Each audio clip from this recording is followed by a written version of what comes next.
Virtual সিরিজের চতুর্থ পর্বে যে যেখান থেকে যুক্ত হয়েছেন সবাইকে স্বাগতম। আজকে যেহেতু 13ই ফেব্রুয়ারি, বসন্তের শুভেচ্ছা। 1971 থেকে 2021 স্বাধীন রাষ্ট্র হিসেবে বাংলাদেশের পথ চলার 50 বছর। এই 5 দশকে অর্থনীতির টার্নিং পয়েন্টস আজকের পর্বের অন্যতম প্রতিপাদ্য। টার্নিং পয়েন্টস কিভাবে চিহ্নিত করব? কোন ব্যাখ্যায় টার্নিং পয়েন্টস কি ফলাফল বয়ে এনেছে?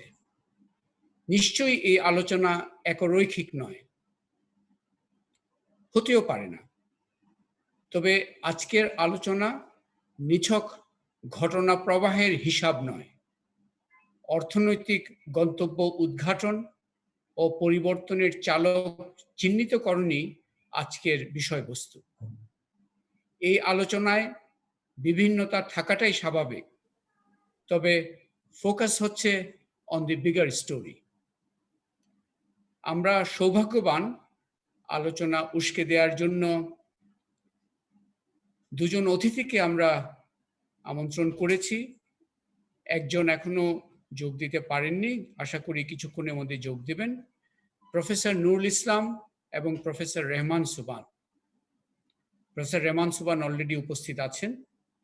স্বাধীন বাংলাদেশের প্রথম পরিকল্পনা কমিশনের 2 কর্ণধার এবং বাংলাদেশের পরবর্তী পথ চলার সক্রিয় বিশ্লেষক ও অংশগ্রহণকারী। এছাড়া আমরা আরো আনন্দিত 4 জন বিশিষ্ট আলোচক রয়েছেন। প্রফেসর সত্তার মন্ডল, বাংলাদেশ কৃষি বিশ্ববিদ্যালয়ের প্রাক্তন উপাচার্য, লন্ডন স্কুল অফ ইকোনমিক্সের প্রফেসর নাইলা কবির, বিআইডিএস এর গবেষণা পরিচালক ডক্টর বিনায়ক সেন এবং ঢাকা বিশ্ববিদ্যালয় অর্থনীতি বিভাগের অধ্যাপক সাইমা বিদিশা। আপনাদের সবাইকে ধন্যবাদ এবং স্বাগতম। এছাড়া আমরা যারা যুক্ত হয়েছেন জুমের মাধ্যমে বা ফেসবুক লাইভের মাধ্যমে, আপনাদের থেকেও আমরা কমেন্টস, কোয়েশ্চেন নেওয়ার চেষ্টা করব চ্যাট বক্সের মাধ্যমে। আমাদের টিম সর্বদা নজর রাখবে চ্যাট বক্সের উপর আপনাদের মন্তব্যগুলো লিখে নিয়ে নেওয়ার জন্য। কথা না বাড়িয়ে আমরা 2 ঘন্টার আলোচনার মধ্যে চেষ্টা করব একটা অর্থবহ আলোচনা তৈরি করার জন্য। এবং শুরুতেই আমি আহ্বান জানাচ্ছি প্রফেসর রেহমান সোবানকে আলোচনাটার সূত্রপাত করার জন্য। Professor Rehman Soban, please go head with your opening statement and setting the stage for the discussion. Well, actually, in a way, the show is going on. We are staging Hamlet without the Prince of Denmark. And I am being asked to play the role of Polonius. So this is slightly problematic. And I am not sure whether, in fact, Hamlet is going to actually make the Prince of Denmark is going to make the appearance or not in this crucial discussion, because as I recollect, he was meant to be the center point. So I want to correct that.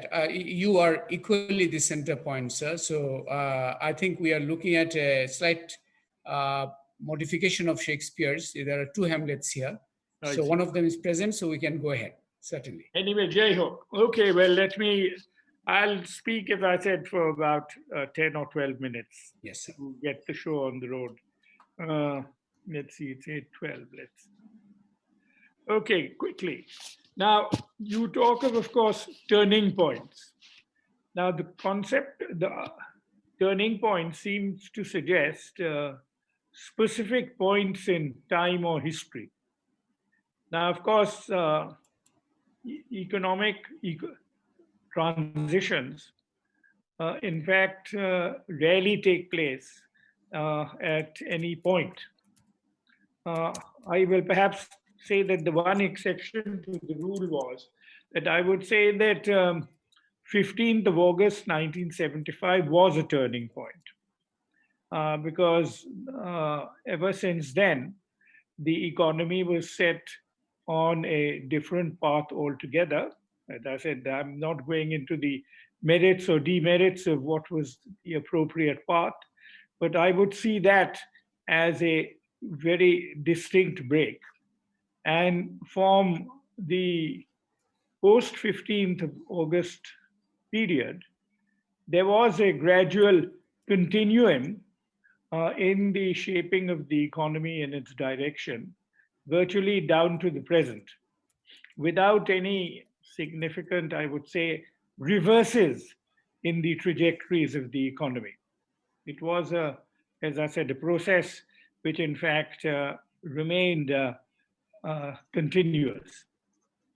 Now, what I will therefore do is to try to trace this through periods so that your points of transition or change, in fact, manifest themselves over a period of time through a process. Now, what were the critical elements in this period? I mean, I'm not going into the pre-75 period because essentially that was a period which is associated with the dominance of the state over the economy and the controlling of the commanding heights of the economy. And the trend then was that that was going to be the dominant factor in the direction of economic policy. Now, of course, we do not know whether that would have been continued or sustained even without the regime change, but history will simply leave that as a point of speculation. As of now, the objective facts are that that was the cutoff point. Now, what happened since? I think that is the crucial point to understand. Now, the very definite move in that period was to move towards a process of strengthening the private sector and to put it on the trajectory to the construction of, you may say, a capitalist mode of production. Now, that is a rather fancy name, and I do not want to go into the technicalities of what would constitute a capitalist mode of production. But that was the, you may say, if you were sort of looking down the road through your telescope, that is what you would have been looking at. The crucial transition points really emerged over this period in terms of the relative power and capacity of the state and the private sector to, in fact, respond to the turning points which, in fact, had been set for the economy. Now, I find that in the immediate post-75 period, the main process which was set in motion was to, in fact, construct a business class, or if you want to use the formal term, a capitalist class. Prior to this, you had a very weak, underdeveloped class, and the one policy which was significant about the pre-75 policy was the fact that the state was going to be the dominant player, and there was a decision that if this class developed, it would not develop through a process of state sponsorship. The critical element in the period after that was a process of state-sponsored capitalist development. And the critical agents of the state sponsorship process were the development finance institutions, which in fact began to pump money in a reasonably indiscriminate way into the hands of a first generation entrepreneurial class. And this process continued virtually through the 1980s, so that the regime change from 81, from one general to another, did not really change the trajectory. It merely perhaps accelerated the pace, because there was, up to that period, still a reasonably active state sector. And there was an attempt in that interim period to, in fact, actually attempt to see that the state sector functioned reasonably well. What was significant in the post-82 period was the progressive demobilization of the state sector and the constant emphasis on the private sector. Now, of course, Binayak is sitting over here, so he is familiar with this process and its outcomes because he, along with Akhtar Mahmood and Ahmed Hassan, he was the third of my research collaborators studying the debt default process, which in fact was set in motion from about 1981 or so, was seeing the consequential outcome of pushing resources into the hands of what was at best, because it was first generation, so it would have to be a privileged class, I suppose, what would be classified as a form of crony capitalism taking root at that particular moment of time. And the consequence of this was quite massive debt default emerging at a very early date. In fact, between 1981 and 82, when Akhtar Mahmood did the first investigations of Shilpo Bank and Shilpo Rinshonastra, which showed actually that taking out of the equation all debt reschedulings and so forth, you were recovering the loan at the rate of anything from 5 to 10% of the total loans which in fact had been given. And by the time Binayak came on the scene to do the third of these, that still remained the levels at which recovery was going on, so that the defaults had become massive and cumulative. Now, what was happening in this process was that you were going in for a process in which there was, you may say, unrequited and unregulated resource transfer from the state sector to a selected class of individuals to attempt to build themselves up as capitalists. Now, this was also the period from about 1982 onwards, where you had the first emergence of the ready-made garment industry. Now, what was significant about the ready-made garment industry was that this was a parallel process which was not really contingent on state support, because it was really dependent on a form of what I and A.R. Khan and others have classified as a regime of export protectionism, where in fact under the multi-fiber arrangement, a whole class of people were given access to reserved markets where they could in fact access that market in a protected way. Now, this at that time was running a tailoring establishment outsourced by Koreans and others. But of course, this was a parallel phase, and it was functioning in a way autonomous of the state, though the state was certainly giving certain supportive policies. This was the agenda, you may say, of the 80s. And by the time we transitioned to the second democratic transition in 1990 and 1991, you had already the emergence of a fledgling capitalist class, which had been built up through state financial institutions. You had the emergence of a export-oriented, more market-driven parallel class. Now, the 1990s sustained this process. And what was in fact interesting about this was two significant trends. One was that by the end of the 80s, the beginning of the 90s, the development finance institutions had virtually collapsed, because when you have gone for unrealized loans, and Binayak was also investigating the attempt to recover those loans when some managing directors were being proactive, the courts were completely dysfunctional, and there was virtually hardly any recovery even when you were going to the courts. So essentially, the financial institutions collapsed, and we went into a process of investment financing by commercial banks at that period through the 90s. Initially, it was the state commercial banks. And of course, that was a very dangerous trend, because there was a case of mismatching maturities where you were taking short-term borrowers' deposits and were using it for long-term lending, which of course has very dangerous consequences and was rapidly driving the state banks into bankruptcy. So this again meant that you had the emergence of a private banking sector.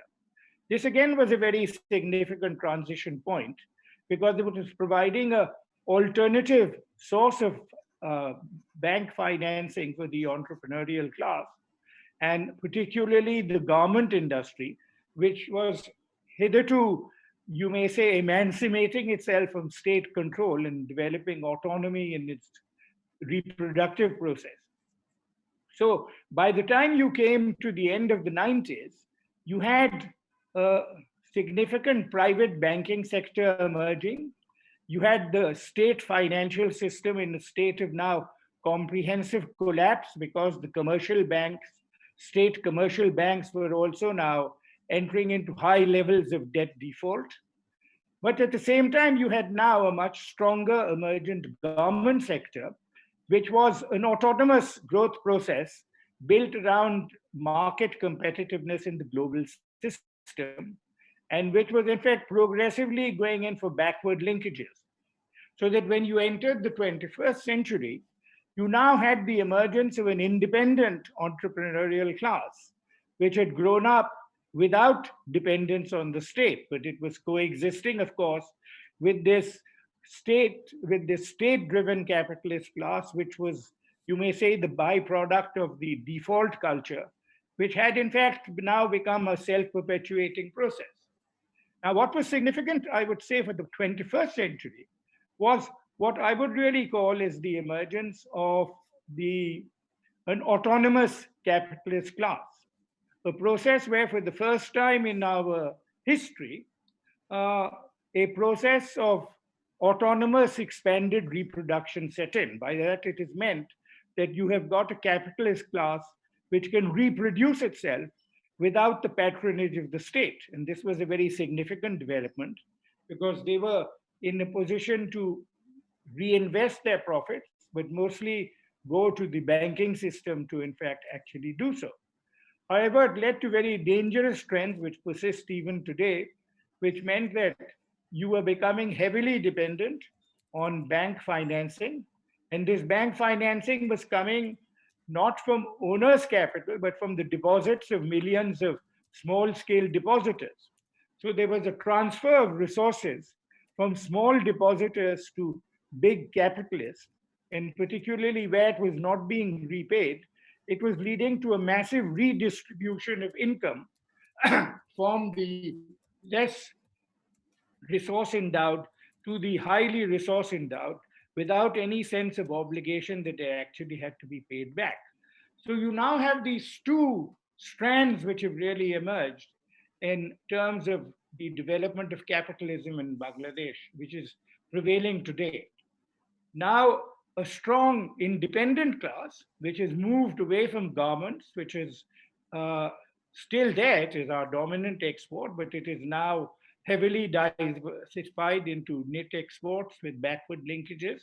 But you now have a strong steel industry, a strong construction industry, you have a strong shipbuilding industry, you have a variety of other industries which have emerged, which are autonomously competitive and not really dependent on default to sustain themselves. Now, these forces are having to contend for, you may say, competing now in a progressively unequal marketplace because you now have a state patronized class and you have got a autonomous class which are competing with each other. Now, let me sum this up and look at other transition processes, which I'm not emphasizing because I will hope that Sattar Mandal in particular and Naila will talk about this. I mean, the emergence of a autonomous, self-reproducing agricultural sector, which in fact has quadrupled output, had heavily diversified itself, has stimulated a non-farm economy which has grown rapidly, and which has provided a market base for the emergence of a strong small and medium entrepreneurial sector. These are all sectors which have largely grown up without any dependence on state patronage. At the same time, you of course have the women's sector, where you have the case of the microfinance sector, which again has grown up without dependence on the state. You of course have the migrants, another phenomenon, which is another process of autonomous growth in the economy, but in a very unequal form with many negative features to it. And so, what you now have at the end of the second decade, is really a strong, independent capitalist class, but very strong and negative features. And the elements which are essentially associated with the state have now become sufficiently powerful to, in fact, bring about a process of state capture, where, in fact, actually, they have moved from being a dependent class into being a class which has actually effectively captured state power. Because now, if you look at the composition of parliament, you now see that about virtually 75% are acknowledged businessmen in their self declared form. And the status of the remaining 25% would suggest that they may well have become businessmen in this period, since they have in fact been elected in this process.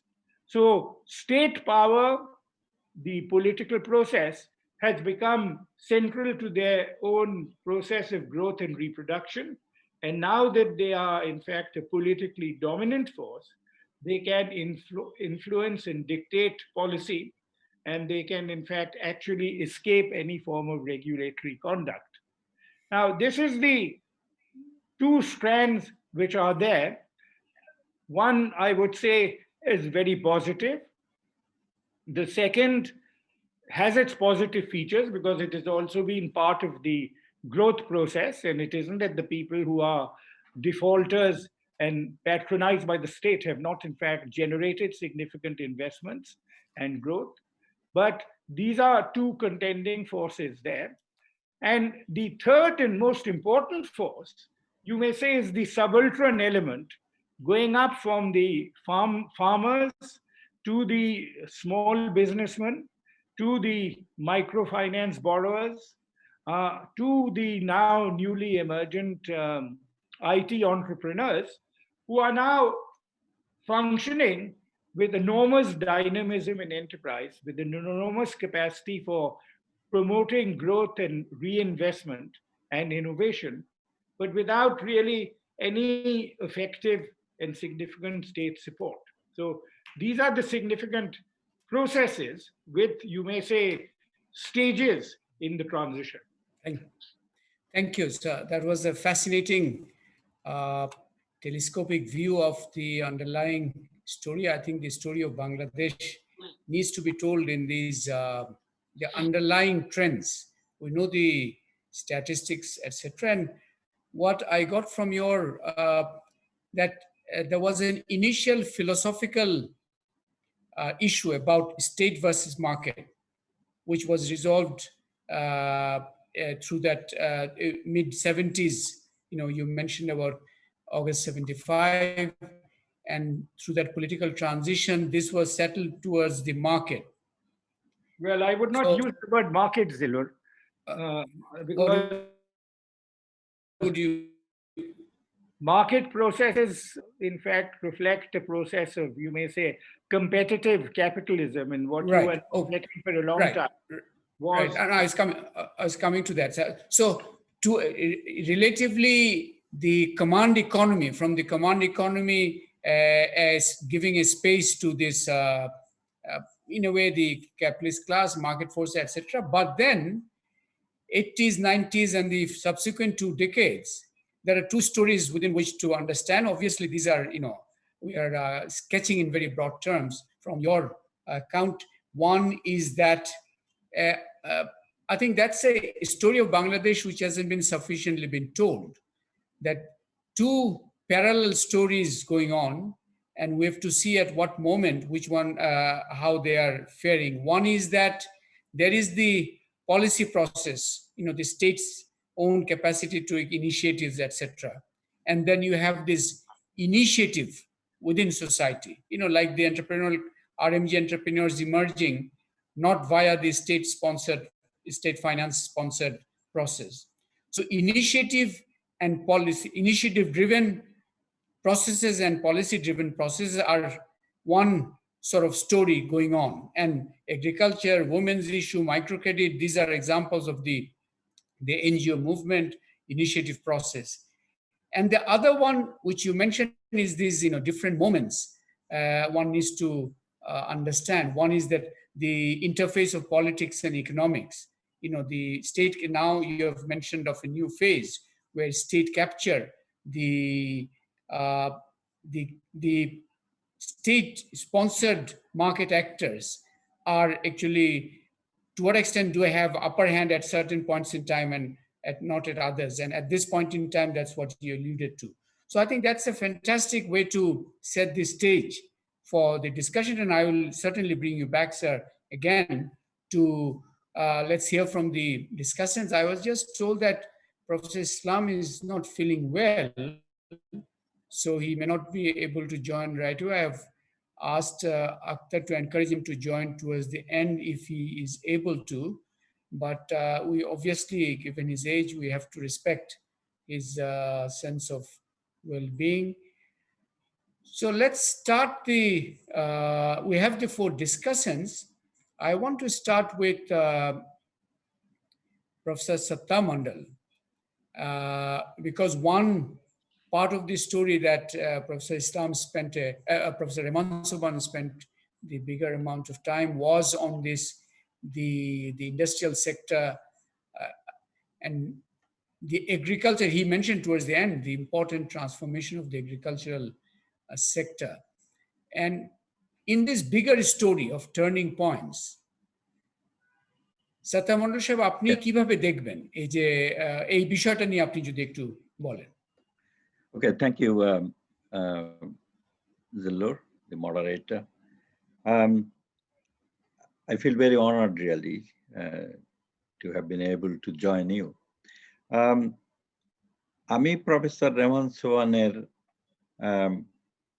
এই যে critical phasing উনি করেছেন বা ইয়ার, আমি ওটা কোনো সাহসী করব না। আমি ওভারঅল এই টার্নিং পয়েন্টস গুলোকে একটু লম্বা টার্নিং পয়েন্ট এটা ধরে আমি বলার চেষ্টা করছি। এক নম্বর হচ্ছে যে বাংলাদেশের অর্থনীতিতে যে স্ট্রাকচারাল চেঞ্জ যেটা হয়েছে সেটার একটি বড় অংশ হচ্ছে agriculture and rural economy.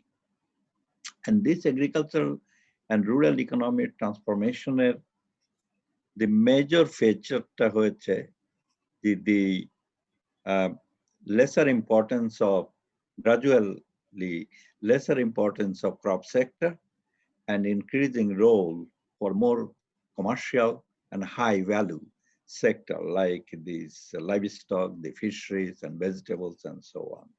And that meant and contributed hugely to the reduction of poverty as well as the nutrition standard with this classic question of food security or food self-sufficiency. Now, the way I look at it is that to me it's very surprising, very interesting in a sense, that if you look at the time schedule of that, then the end of 1980s saw a large-scale privatization of agriculture.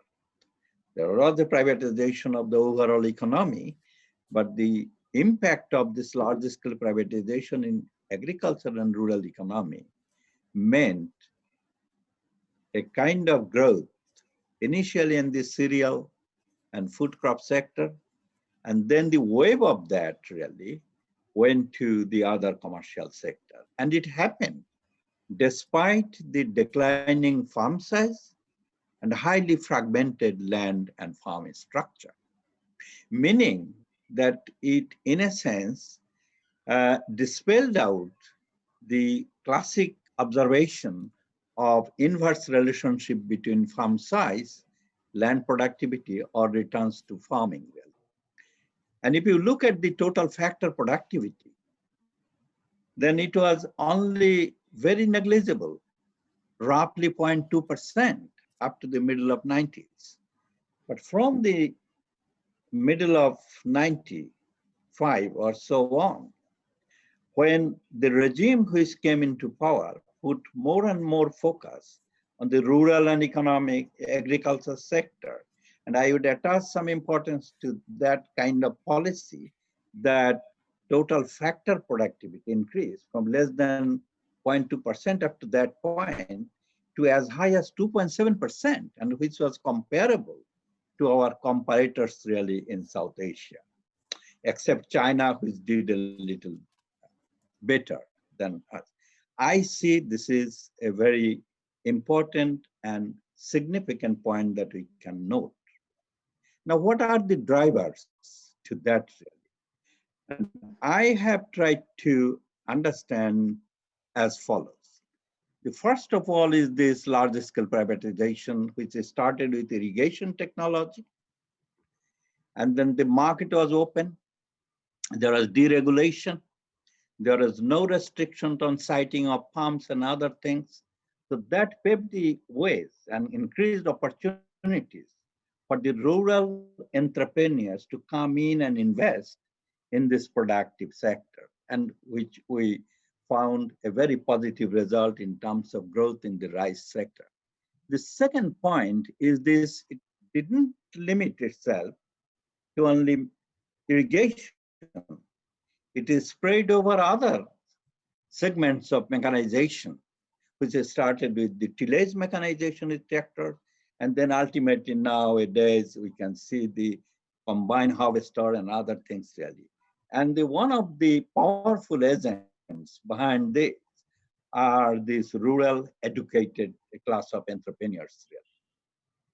And then the third point that I see, that economies of scale, that these small scale farms and highly fragmented didn't obstruct the application or utilization of this high tech or these machines really.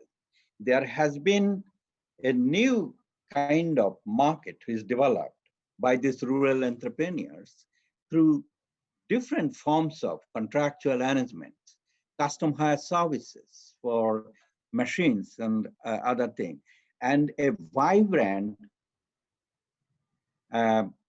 pro-development or pro-growth land leasing system, which shifted from traditional sharecropping to cash renting system, and Mahbub Hussain's panel data showed that very clearly. And the result was that as the farm size increased, not by consolidation of plots really, but by the operator really, who made these contractual arrangements really to make the operational size of a farming unit or a block. And that was true for, first of all, the rice cultivation in the irrigation command area, and then the potato farming, and now the orchard and fruits garden, or this leasing arrangement, or these new capital like drip irrigation sets, and all are coming up really. So I can see that these are some of the areas, and at the age of this Bangladesh is 50 years, I would like to see it as a turning point. Why?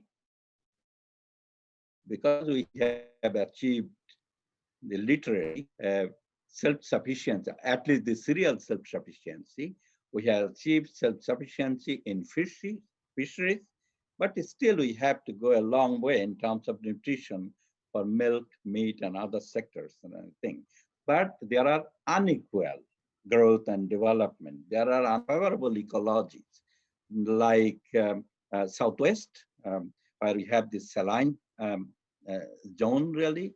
We have Northeast, which have all these hill agriculture and anything, and cropping intensity or diversity is still much lower than in other parts of the country. Therefore, in my next slot, if you allow me, I would explain that we could do that. Thank you very much. Thank you.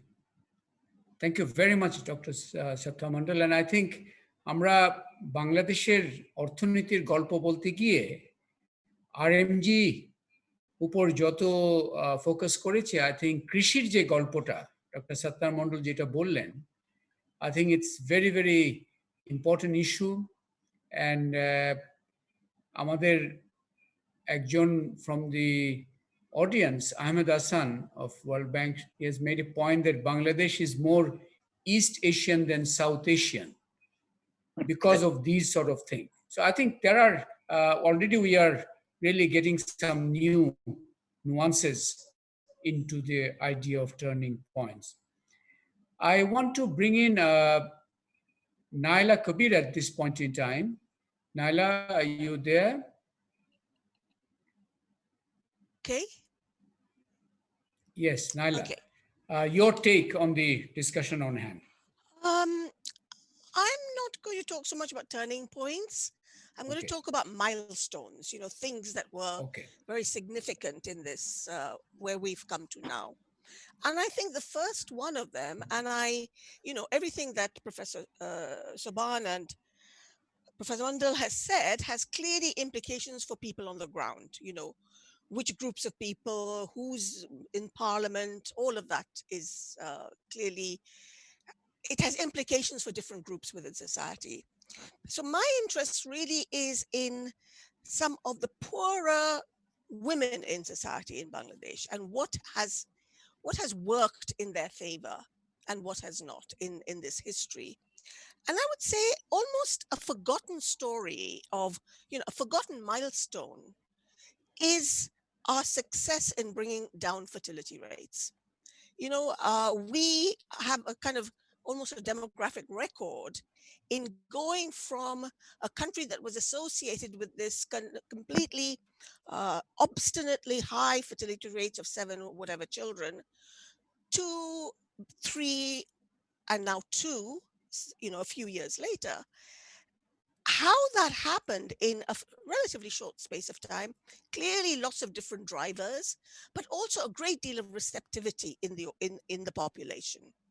And I think we often forget what it meant for women who were having to bear children beyond their capacity, gave their lives for it with very high rates of maternal mortality, what that meant to be able to have some degree of control over when and how many and so on. That story emerges very much at the macro level as a part of the per capita growth rates. But at the micro level, not only, I think, was it very important for maternal mortality and well-being, but it was also important for the ability of families to start investing in quality of children. So the quantity-quality transition that accompanied the demographic transition. And we saw, rising rates of child survival. We saw increasing willingness initially to invest in boys' education, but later girls, thanks to government support. So I think that was a very, very important part. And I think because we've become so accustomed to having quite low fertility rates now, we forget what an enormous revolution that was, and also what a normative revolution that was. People talk a lot about norm change. That was a massive norm change, going from pro-natalist, it's all up to God, it's nothing to do with human beings, to asserting control. I think the other couple of milestones are to do with the economy, and for women, of course, microfinance, which has been mentioned, and the garment sector. So microfinance driven by NGOs, and the garment sector driven by the market. What I feel, if I look at the story of Bangladesh, is that NGOs have been a force for the good. I mean, people have their criticisms, is it replacing the state? Who is it accountable to? It's donor driven. But intentionally or unintentionally, NGOs were the carriers and bearers of new ideas into the countryside. And a lot of these were, liberal ideas about equality and rights and so on. The state, I think, in delivery systems has not been as efficient as the NGOs, but the state has legitimacy in the eyes of ordinary people that NGOs don't have. So when states and NGOs collaborate, they make a very powerful combination. I think in this country, no matter what we say about the state as well, I think on the ground, government data kore somehow has a legitimacy, which others don't. And those two forces have been quite important in modifying the more exploitative impacts of the market. Because I think markets left to themselves do not favor the disadvantaged. And I think the garment sector has benefited from not being left entirely to the mercy of private entrepreneurs. Whether the intervention has come from the international community for their own reasons or from local unions and so on, I think this coming together of different agencies, different institutions within Bangladesh, when it comes together well, has been a very positive outcome. My final couple of points, I think, which I'm very fascinated by is, and you've talked about it, Zillur, and I think Professor Osmani talked about it many years ago. What happens to people's personalities, their aspirations, what happens to a peasant community when it loses land? It no longer has a land to fall back on, something that it has passed through generations. Now it is facing landlessness, and it has to devise its own strategies. And so I think to some extent, the growth of the non-farm sector was a push factor, people being pushed into the non-farm sector because there was so little. You've talked about the entrepreneurial personality. And I think that's a part of that same story, that when the security of land goes for both men and women, and for women, land was a productive base, and you can't afford not to work, you have to devise new ways of earning a living. And here, I think women have been at a disadvantage. Bangladesh still imposes a whole range of curtailments and constraints for ideological, cultural, and other reasons on women's capacity to respond to opportunities. And that's why the NGO sector and the microfinance sector has been so important. If there's one thing that has distinguished female labor force participation in Bangladesh and India, is that in Bangladesh it's going up and in India it's going down. But it's going up far more than we know, because even today the official labor force statistics do not capture home-based enterprise, mainly livestock rearing, which is for the market. It is not for home consumption. So here are all these women engaged in one of the few opportunities that have been provided to them by the microfinance sector, adding to the value of the nation and so on, and being undercounted, constantly being invisibilized. And I think we managed to capture them because we were quite careful in the way we collected the data.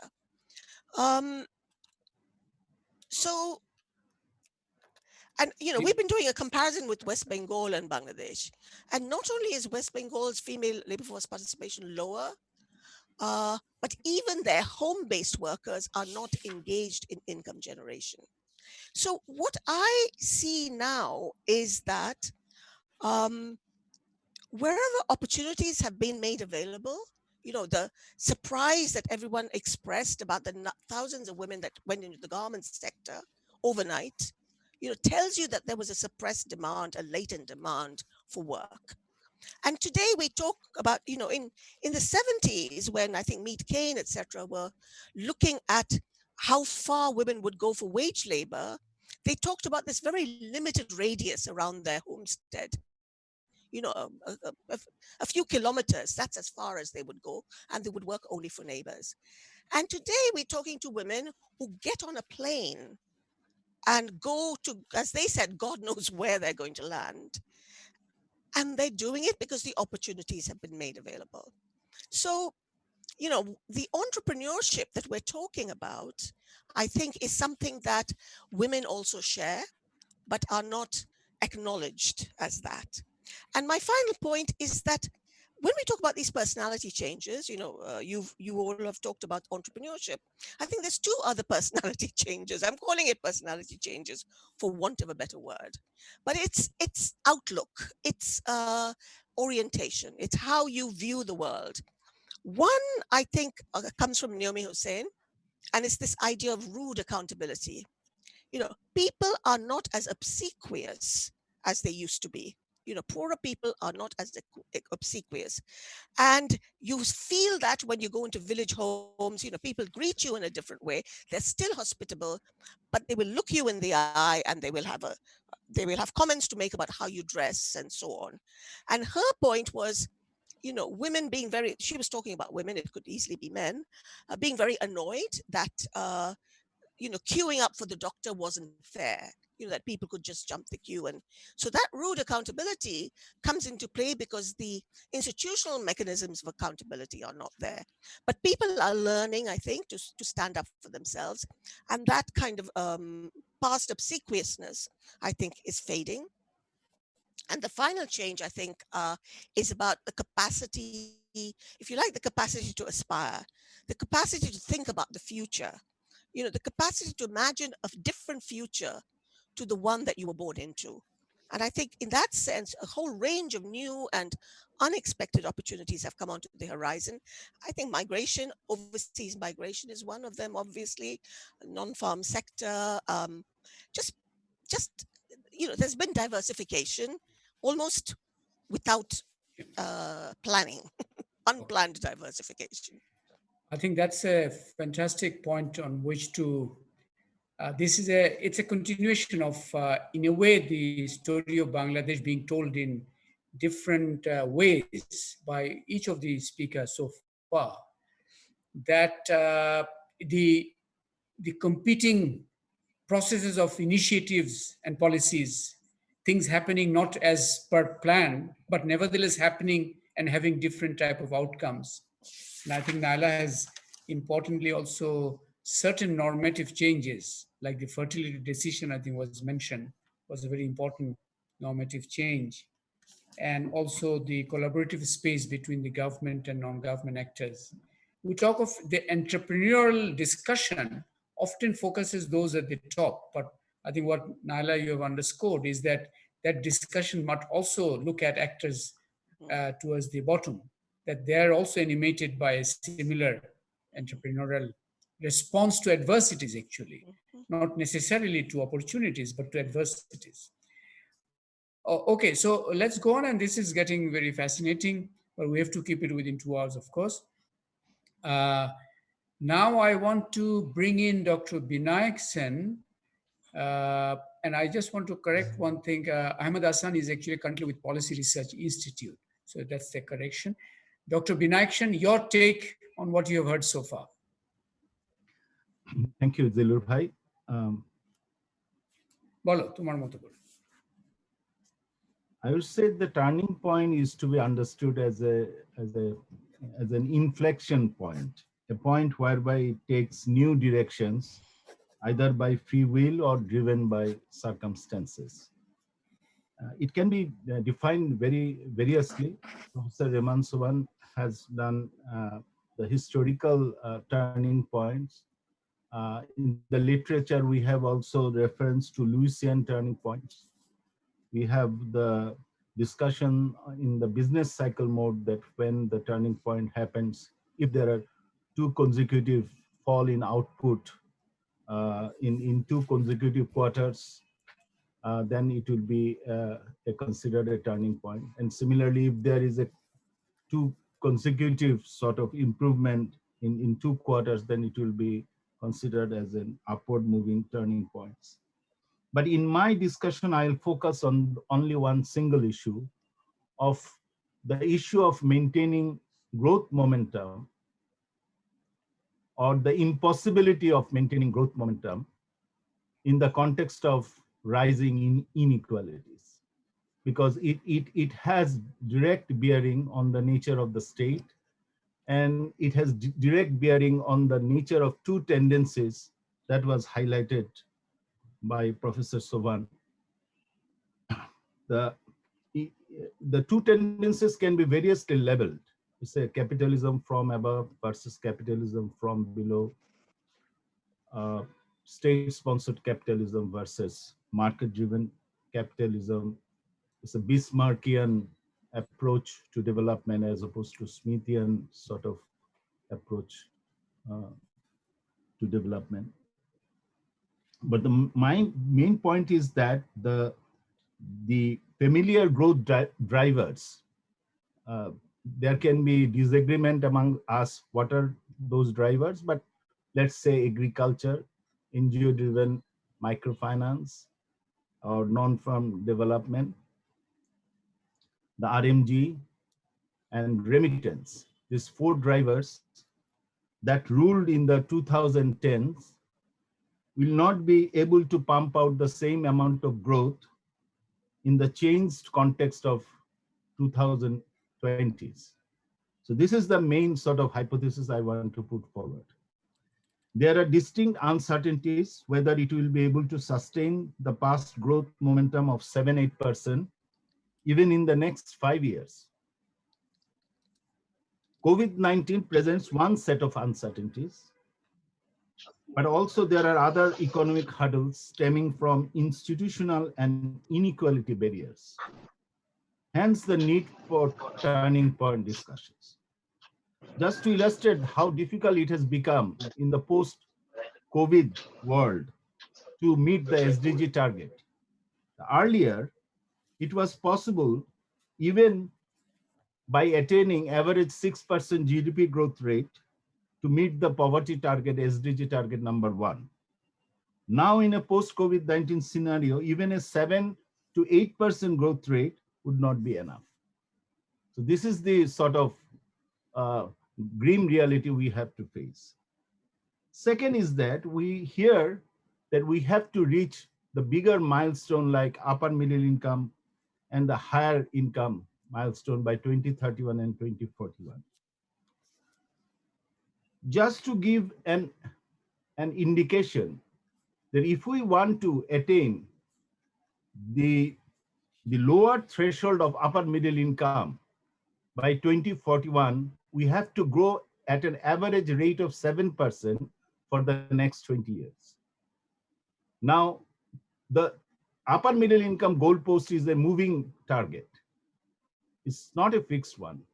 So if you allow that moving target in defining upper middle income status, that would require even higher growth rate. One study that has been done shows that it is virtually impossible for us beyond 2025 to maintain 8% growth rate on average without significant, I'm underlying the word significant acceleration of TFP growth. Because otherwise it will require a physical investment rate to the tune of 50% of GDP, up from 31% of GDP currently attained. So it is a big sort of challenge, how to increase the physical investment rate to the tune of from 31 to 50% and also accelerate TFP. Mondal Bhai mentioned about the TFP growth that has been accelerated in agriculture. That is true. But if you look at the TFP accounting at the macro level, the studies that have been received so far, it shows the almost zero or negative contribution of TFP to the macro growth acceleration that has been occurred between 1991 and 2011. So World Bank study, the study by Mujiri, the recently published paper in BDS by two of my colleagues, are all showing that overall TFP contribution has been minimal. TFP contribution was positive only after 2005. Let's assume that 2010 has witnessed the TFP growth rate of 1.5% per year, which is not bad because Chinese TFP growth rate during the same period was 3% per year. So we have to attain the Chinese standard of 3% TFP growth rate per annum in the post-2025 world. Otherwise, we will not be able to attain that ambitious growth rate to meet the targets. So from here, there are two possibilities.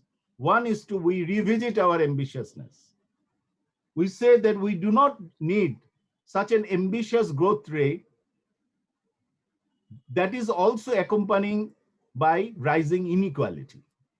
We can aim for lower, such as 5-6% plus growth rate, but make it more inclusive, more equalizing. Just to illustrate the point, our net elasticity to growth, which is influenced by inequality, has declined.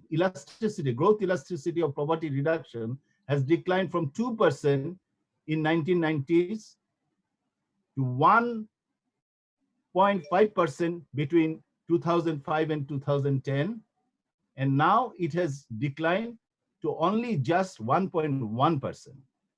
So if we can reverse the tide of rising inequality, then our net growth elasticity of poverty reduction can be reverted back to 2, and then we can achieve the SDG target number 1 with a lower growth rate.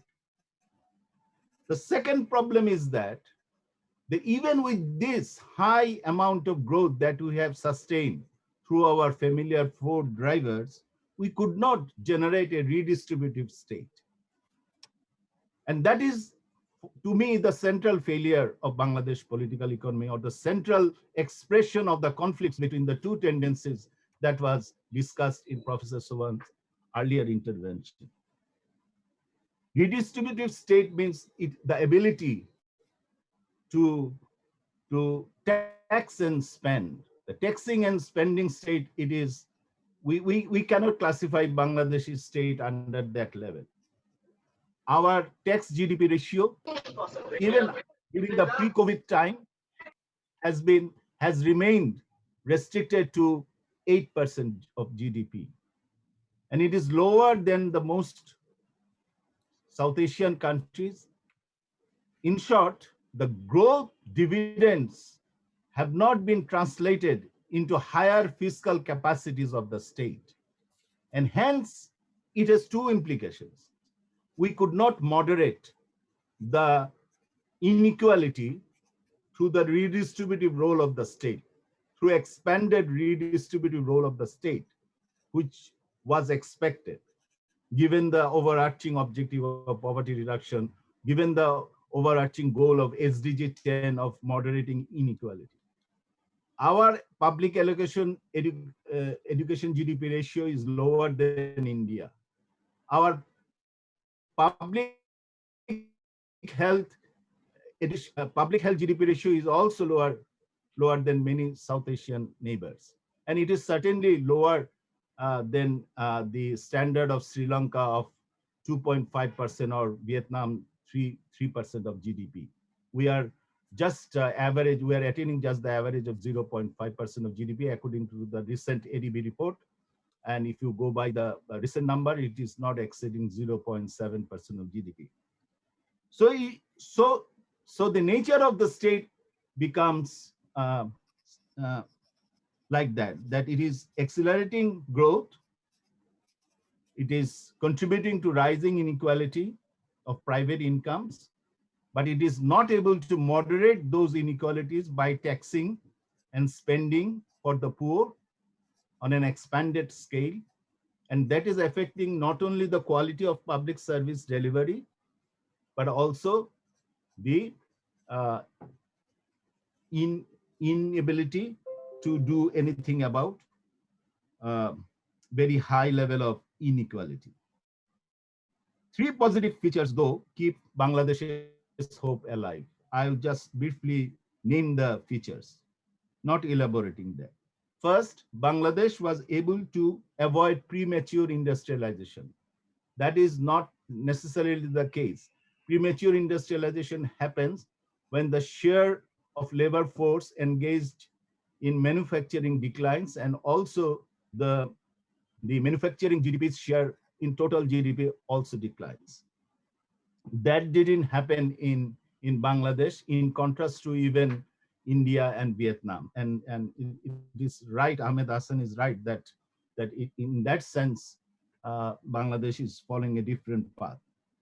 The second is that its agricultural sector is the best social protection that we have, and it is displaying tremendous resilience and technological dynamism, and Mandal Bhai has elaborated on that. The third is that the country's youth labor force proves to be enterprising and keeping the remittance driver up and running against all odds. Bangladesh state indicates the possibility of a third model. It's neither a state governed by Hobbesian Leviathan and Bismarckian enlightened despotism enshrined in social state, nor it represents a Smithian state where capital is entirely dictating states' development priorities. Bangladesh state does display some degree of relative autonomy, but only to some extent, not to a great extent.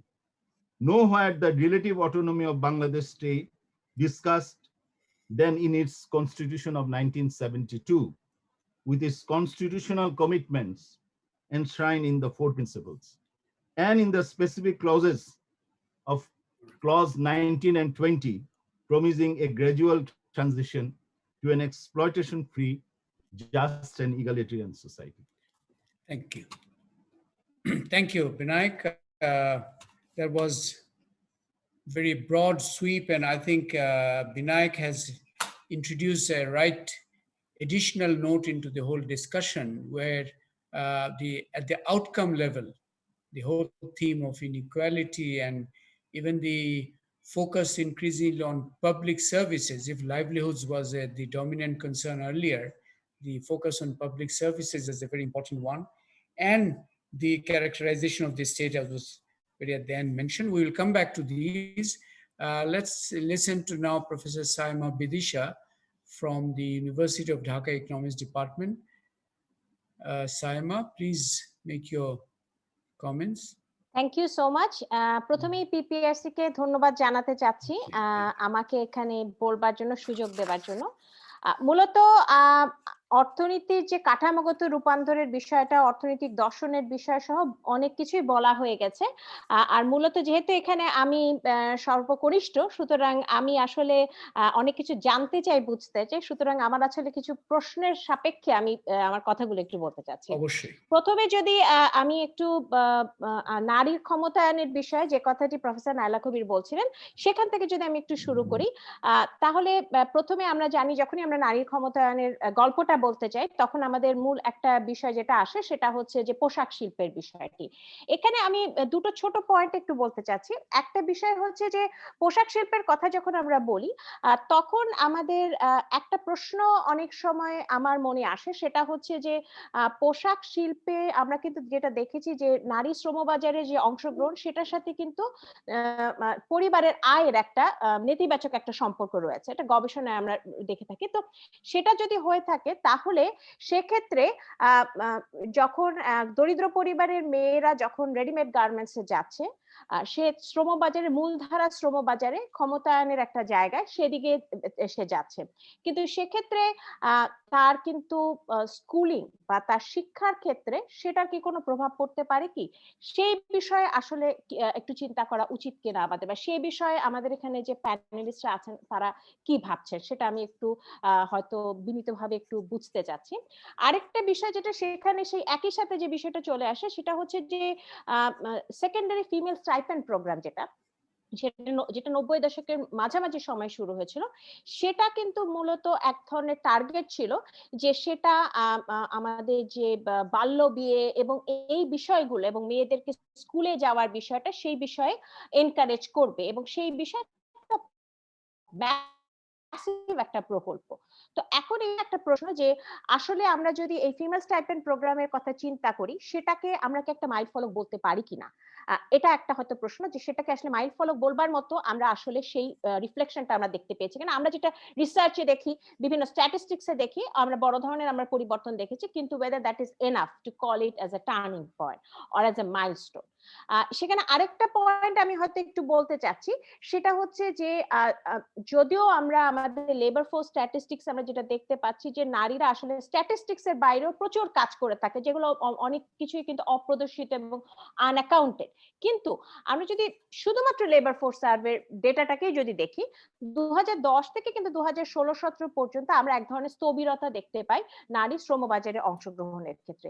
এখানে একটা প্রশ্ন চলে আসে যে তাহলে কি বিষয়টা এই ধরনের যে যেটা লিটারেচার বলে থাকে যে ওয়েজ এমপ্লয়মেন্টই আসলে মোর এম্পাওয়ারিং এবং ওয়েজ এমপ্লয়মেন্টই আসলে নারীদেরকে যে কর্মসংস্থান বা শ্রমবাজারে যে অংশগ্রহণ সেটাকে ফ্যাসিলিটেট করে, কিন্তু সেলফ এমপ্লয়মেন্ট অ্যাক্টিভিটি যেটা নীরবে যে জিনিসটা ঘটছে অর্থাৎ নন ফার্ম এমপ্লয়মেন্ট অ্যাক্টিভিটিস বা মাইক্রো ফাইন্যান্স ইনস্টিটিউশনের অ্যাক্টিভিটিস সেগুলো কি আসলে বড় ধরনের ক্ষমতায়ন বা বড় ধরনের পরিবর্তন কি করতে পেরেছে? এটা অবশ্যই করতে পেরেছে, কিন্তু সেটা কতটা বড় বা সেটা যদি আমরা রেডিমেড গার্মেন্টস এর মাধ্যমে ক্ষমতায়নের বিষয়ে যেটা চিন্তা করি সেক্ষেত্রে সেটার অবদানটা কি সেটা হয়তো একটু বুঝবার ব্যাপার আছে। এবং সেখানেই আমি আমার যেটা প্রশ্ন সেটা হচ্ছে যে আমরা আমাদের বিভিন্ন গবেষণায় দেখেছি যে অটোমেশন, রানা প্লাজার কোলাপস এবং এই ধরনের বিভিন্ন বিষয় এখন কিন্তু আর রেডিমেড গার্মেন্টসে কিন্তু আর 80% বা 85% নারী শ্রমিক নেই। তো এখন এই যে নারী শ্রমিক নেই এবং আমরা যে একটা শ্রমবাজারে নারীদের কর্মসংস্থানের একটা স্থবিরতা দেখতে পাচ্ছি, তাহলে আমাদেরকে একটা নতুন মাইল ফলক হয়তো খুঁজে বের করতে হবে বা নতুন একটা টার্নিং পয়েন্ট দরকার। তো সেই টার্নিং পয়েন্টটা আসলে কি হবে? আমরা কিন্তু নতুন করে মজুরি ভিত্তিক শ্রমবাজারের মাধ্যমে নারী শ্রমবাজারে অংশগ্রহণটাকে কিন্তু আর এক্সপ্যান্ড করবার মতো আমরা কিন্তু খুব বেশি আর দেখতে পাচ্ছি না। আর কোনো খাত কিন্তু অনেকদিন ধরেই বলা হচ্ছে কিন্তু আমরা কিন্তু দেখতে পাচ্ছি না। তাহলে কি আমরা নন ফার্ম এমপ্লয়মেন্টের মাধ্যমে কি আমরা চেষ্টা করব? সেটা হয়তো একটা দেখবার বিষয় আছে। এটা আমার একটা প্রশ্ন যে আসলে আমাদেরকে কোন দিকে আমাদের তাকাতে হবে বা কোন দিকে আমরা কি বিষয়ে তাকাবো? আমাদের কি রেডিমেড গার্মেন্টস থেকে আমাদের যা নেওয়া নারীর ক্ষমতায়নের দিক থেকে সেখান থেকে কি আমাদের আরো অনেক কিছু পাওয়ার আছে কি না আমাদের ভিন্ন দিকে ভিন্ন মাত্রায় চিন্তা করার বিষয় রয়েছে। এটা একটা জিনিস আমার একটা বলার ছিল। সেটার সাথে সাথে আরেকটা বিষয় যেহেতু একটু আগেই বিনায়ক দা যেটা বললেন যে রেমিটেন্সের বিষয়টা, সেখানে আমার একটা বিষয় যেটা মাথায় এসছে, আমি রিসেন্ট আমরা একটা গবেষণা আমি যেটা দেখছি সেটা হচ্ছে যে রেমিটেন্সের পভার্টির উপর যে ইম্প্যাক্ট। তো সেখানে আমরা ইন্টারেস্টিংলি আমরা যেটা দেখলাম যে ইন্টারনাল মাইগ্রেশনটা কিন্তু এবং ইন্টারনাল রেমিটেন্স এবং ইন্টারনাল মাইগ্রেশনটা কিন্তু পভার্টি রিডাকশনের ক্ষেত্রে বেশি গুরুত্বপূর্ণ ভূমিকা পালন করছে রাদার দ্যান ইন্টারন্যাশনাল মাইগ্রেশন। সুতরাং এটা একটা আমার কাছে মনে হচ্ছে যে একটা পাজলিং স্টোরি। এবং আমরা যখন ইনইকুয়ালিটির দিকে দেখেছি আমরা বলি যে ইনইকুয়ালিটির ক্ষেত্রে এটা একটা পভার্টি রিডাকশন এবং ইনইকুয়ালিটির ক্ষেত্রে একটা গুরুত্বপূর্ণ ড্রাইভিং ফোর্স, কিন্তু আমরা যদি খাতায় কলমে স্ট্যাটিস্টিক্স এর দিকে দেখি, আমরা আজকে স্ট্যাটিস্টিক্স নিয়ে কথা বলছি না, কিন্তু তারপরে আমরা যখন স্ট্যাটিস্টিক্স নিয়ে দেখি বা কিছু মডেল করি কিন্তু সেক্ষেত্রে কিন্তু আমরা সেই পিকচারটা কিন্তু পাচ্ছি না। সুতরাং এখানে প্রশ্নটা আছে যে আসলে ইন্টারন্যাশনাল মাইগ্রেশনের যে বিশাল একটা ইম্প্যাক্ট আমাদের রুরাল ইকোনমিতে, সেই ইম্প্যাক্টটা আরো ইকুয়ালাইজিং করবার জন্য আমরা আসলে কি করতে পারি এবং ইন্টারনাল মাইগ্রেশনের যে একটা ইম্পর্টেন্ট ইম্প্যাক্ট এটাকে অনেক সময় কিছুটা হিডেন স্টোরি হিসেবে থেকে যাচ্ছে কিনা সেটা হয়তো একটা জানার বিষয় আছে। আর আরেকটা বিষয় যেটা সেটা হচ্ছে যে আমি যেটা আরেকটা প্রশ্ন আকারে যেটা একটু বলতে চাচ্ছিলাম সেটা হচ্ছে যে আমরা এখন কোভিডে যে টিকা নিচ্ছি সেক্ষেত্রে আমরা অনেকেই কিন্তু খুব সন্তোষ প্রকাশ করছি আমাদের পাবলিক হেলথ সার্ভিসের বিভিন্ন ব্যবস্থাপনার ক্ষেত্রে। এবং প্রফেসর নাইলা কবির একটু আগে যেটা বলে গেছেন যে সেটা হচ্ছে যে আমাদের পরিবার পরিকল্পনার ক্ষেত্রে এবং আমাদের আমি আরেকটা জিনিস যেটা বলবো সেটা হচ্ছে যে এক্সটেন্ডেড ইমিউনাইজেশন প্রোগ্রাম যেটা ছিল 6টা টিকার বিষয়টি যেটা 80 দশকের শেষের দিকে যেটা ইমপ্লিমেন্ট হয়েছিল, এই দুটোকে আমি খুব গুরুত্বপূর্ণ দুটো টার্নিং পয়েন্ট বা পিলার হিসেবে আমি চিন্তা করব আমাদের শুধুমাত্র নারীর ক্ষমতায়ন না, শিশু মৃত্যু এবং মাতৃমৃত্যুর মতো বিষয়গুলোর ক্ষেত্রে এবং শিশু পুষ্টির বিষয়গুলোতে। এখন আমার একটা প্রশ্ন হচ্ছে যে আমরা এই লো কস্ট সার্ভিস ডেলিভারি বা লো কস্ট পাবলিক সার্ভিস ডেলিভারির ক্ষেত্রে যখন বেশ কিছু সাফল্য দেখতে পেয়েছি, সেটা কিন্তু আমরা যখন আমাদের লার্জ স্কেল যখন আমরা পাবলিক সার্ভিসের কথা চিন্তা করি, ব্যবস্থাপনা পাবলিক সার্ভিস ম্যানেজমেন্টের কথা চিন্তা করি, তখন কিন্তু সেটার খুব একটা রিফ্লেকশন আমরা দেখতে পাই না। সুতরাং এখানে আসলে ফারাকটা কোথায় সেটা কিন্তু হয়তো একটা দেখবার বিষয় আছে। আমরা যদি ইমিউনাইজেশন প্রোগ্রাম এবং আমাদের পপুলেশন কন্ট্রোলের বিষয়টাকে যদি দুটো মাইলস্টোন হিসেবে চিন্তা করি, তাহলে কেন আমরা সেই দুটো মাইলস্টোনের শিক্ষা এবং এখন আমরা কোভিডেও যে আমরা পজিটিভ ইতিবাচক দিকগুলো দেখতে পাচ্ছি, সেগুলো রিফ্লেকশনটা কেন আমরা আরো বিগার স্কেলে, আমরা লার্জার স্কেলে কেন দেখতে পাচ্ছি না? সেখানে যে প্রাতিষ্ঠানিক দুর্বলতাগুলো রয়েছে, সেই প্রাতিষ্ঠানিক দুর্বলতাগুলো কোথায় এবং সেগুলোকে আমরা দূর করবার জন্য আমরা আসলে কি করতে পারি? তো এই কয়েকটা বিষয় নিয়ে আসলে আমার মনে হয় একটু চিন্তা করার ব্যাপার আছে। আর শেষ করব হয়তো ছোট্ট করে একটু যেটা বলতে, সেটা হচ্ছে ইনইকুয়ালিটির বিষয় বলার ক্ষেত্রে আমার মনে হয় যে একটা ইনফ্রাস্ট্রাকচারাল যদি আমরা অবকাঠামোগত যদি টার্নিং পয়েন্ট বলি, তাহলে আমি মনে করব যে আমাদের 1998 সালে যে যমুনা সেতু বা বঙ্গবন্ধু সেতু যেটা, সেটাকে আমার মনে হয় আমাদের যে পূর্ব পশ্চিমের যে ডিভিশনটা, যে বিভাজনটা, সেই বিভাজনকে দূর করবার ক্ষেত্রে একটা গুরুত্বপূর্ণ ভূমিকা রেখেছে। সুতরাং এটাকে আমরা হয়তো একটা প্রশ্ন এখানে হয়তো চলে আসে যে যখন আমরা এটার কথা বলছি, এই বঙ্গবন্ধু সেতুর অবদানের কথা বলছি, অর্থনীতিতে অবদান শুধু না, কারণ দেখা গেছে যে আমি আমার স্টুডেন্টের সাথে কথা বলছিলাম সেদিন এবং তারা বলছিল যে রংপুর, কুষ্টিয়া, যশোর এই অঞ্চলেরা ছেলেমেয়েরা তারা যে ঢাকায় এসে উচ্চ শিক্ষা নিতে পারছে, সেটারও কিন্তু একটা বঙ্গবন্ধু সেতু একটা বড় অবদান রয়েছে। আমরা এখন যখন পদ্মা সেতুর কথা বলতে চাই, তখন পদ্মা সেতুর ভৌগোলিক অবস্থান, পদ্মা সেতুর দুই পাড়ের যে মানুষের যে অবস্থান, সেটার পরিপ্রেক্ষিতে পদ্মা সেতুর বেনিফিট যেটা, সেই বেনিফিট খাতায় কলমে যে বেনিফিটটা, সেটাকে আপনারা কিভাবে দেখছেন বা সেটাকে আমরা কি আরেকটা মাইলস্টোন হিসেবে চিন্তা করতে পারি কিনা, সেটা হয়তো আমরা ভাবতে পারি। ধন্যবাদ। Thank you Saima, Bidisha. আপনিও অনেকগুলো ইন্টারেস্টিং নতুন এডিশন করেছেন যে মেয়েদেরকে একটা choice in terms of labour market participation at the cost of forgoing human capital opportunities. আপনি যে শিক্ষার সাথে যেটা বললেন, that's interesting. And wage versus self এমপ্লয়মেন্টের এম্পাওয়ারমেন্ট স্পিলওভার্স গুলো কি, এই বিশ্লেষণগুলো আই থিঙ্ক অর্থনীতির গবেষণার জন্য this are important issue. And one issue that you raised at the very end, সেটা I think পরবর্তী আরো আলোচনা করে যেতে পারে অথবা ভবিষ্যতে, সেটা হচ্ছে যে certain type of public service delivery তে we seem to be showing some capacity, vaccination being the latest example, EPI being an earlier example. But in other types of public service delivery, like general curative healthcare অথবা আমাদের quality education, ওখানে we can't seem to be showing the similar levels of efficiency or capacity. So these are important issues about আমাদের ঠিক capacity analysis A specific strengths and weakness গুলো বেরিয়ে আসছে. So this is, I think, একটা fascinating range of questions have been posed. আমরা এখন একটু we are still quite within time. I think Professor Islam, as far as I can see, is probably not being able to join. We respect his sense that he is not feeling well, and wish him that he, be well. Would have obviously loved if he had been able to join, but nevertheless, we'll move ahead. আমি এখন একটু floor থেকে দু একটা, আমরা যদিও chat box থেকে দেখেছি কিছু, but I want to give Akhtar Mahmud and request anyone who is being given the floor not to take more than 2 to 3 minutes. Akhtar Mahmood, formerly with the World Bank. Akhtar Mahmood, if you're there, please ask your question. ধন্যবাদ জিলুর ভাই। আমি প্রশ্ন না, আমি খুব সংক্ষিপ্ত মন্তব্য করছি। প্রথমটি হচ্ছে অধ্যাপক রেহমান সোবহানের কথার সূত্র ধরে, এই সরকার যখন ক্ষমতায় আসে, দুটো নতুন প্রতিষ্ঠানের জন্ম হয়। একটি বাংলাদেশ ইকোনমিক জোনস অথরিটি আর একটি বাংলাদেশ কম্পিটিশন কমিশন। এই দুটো প্রতিষ্ঠানের যদি আপনি ট্র্যাজেক্টরি দেখেন, তাহলে সরকারের পলিসি স্টান্সের একটি চিত্র পাবেন, এবং সেটি আমি রেহমান সোবহান সাহেবের কথার সূত্র ধরে আমি এটা বলছি। ট্র্যাজেক্টরি সম্পূর্ণ ভিন্ন। ইকোনমিক জোনস অথরিটি বাংলাদেশ সরকারের যে প্রতিষ্ঠানগুলো আছে তার মধ্যে সবচেয়ে ভাইব্রেন্ট প্রতিষ্ঠানগুলোর মধ্যে একটি। আপনারা প্রায় প্রতিদিনই খবর শুনবেন কোথাও না কোথাও ইকোনমিক জোন হচ্ছে ইত্যাদি।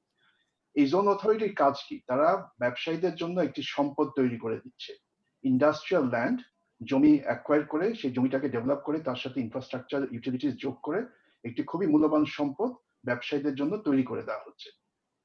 কম্পিটিশন কমিশন, যার কথা হয়তো আপনারা অনেকে শোনেননি, এবং তার ওয়েবসাইটে যদি আপনি যান দেখবেন যে তেমন কোনো কর্মকাণ্ডের আপনি উদাহরণ পাবেন না।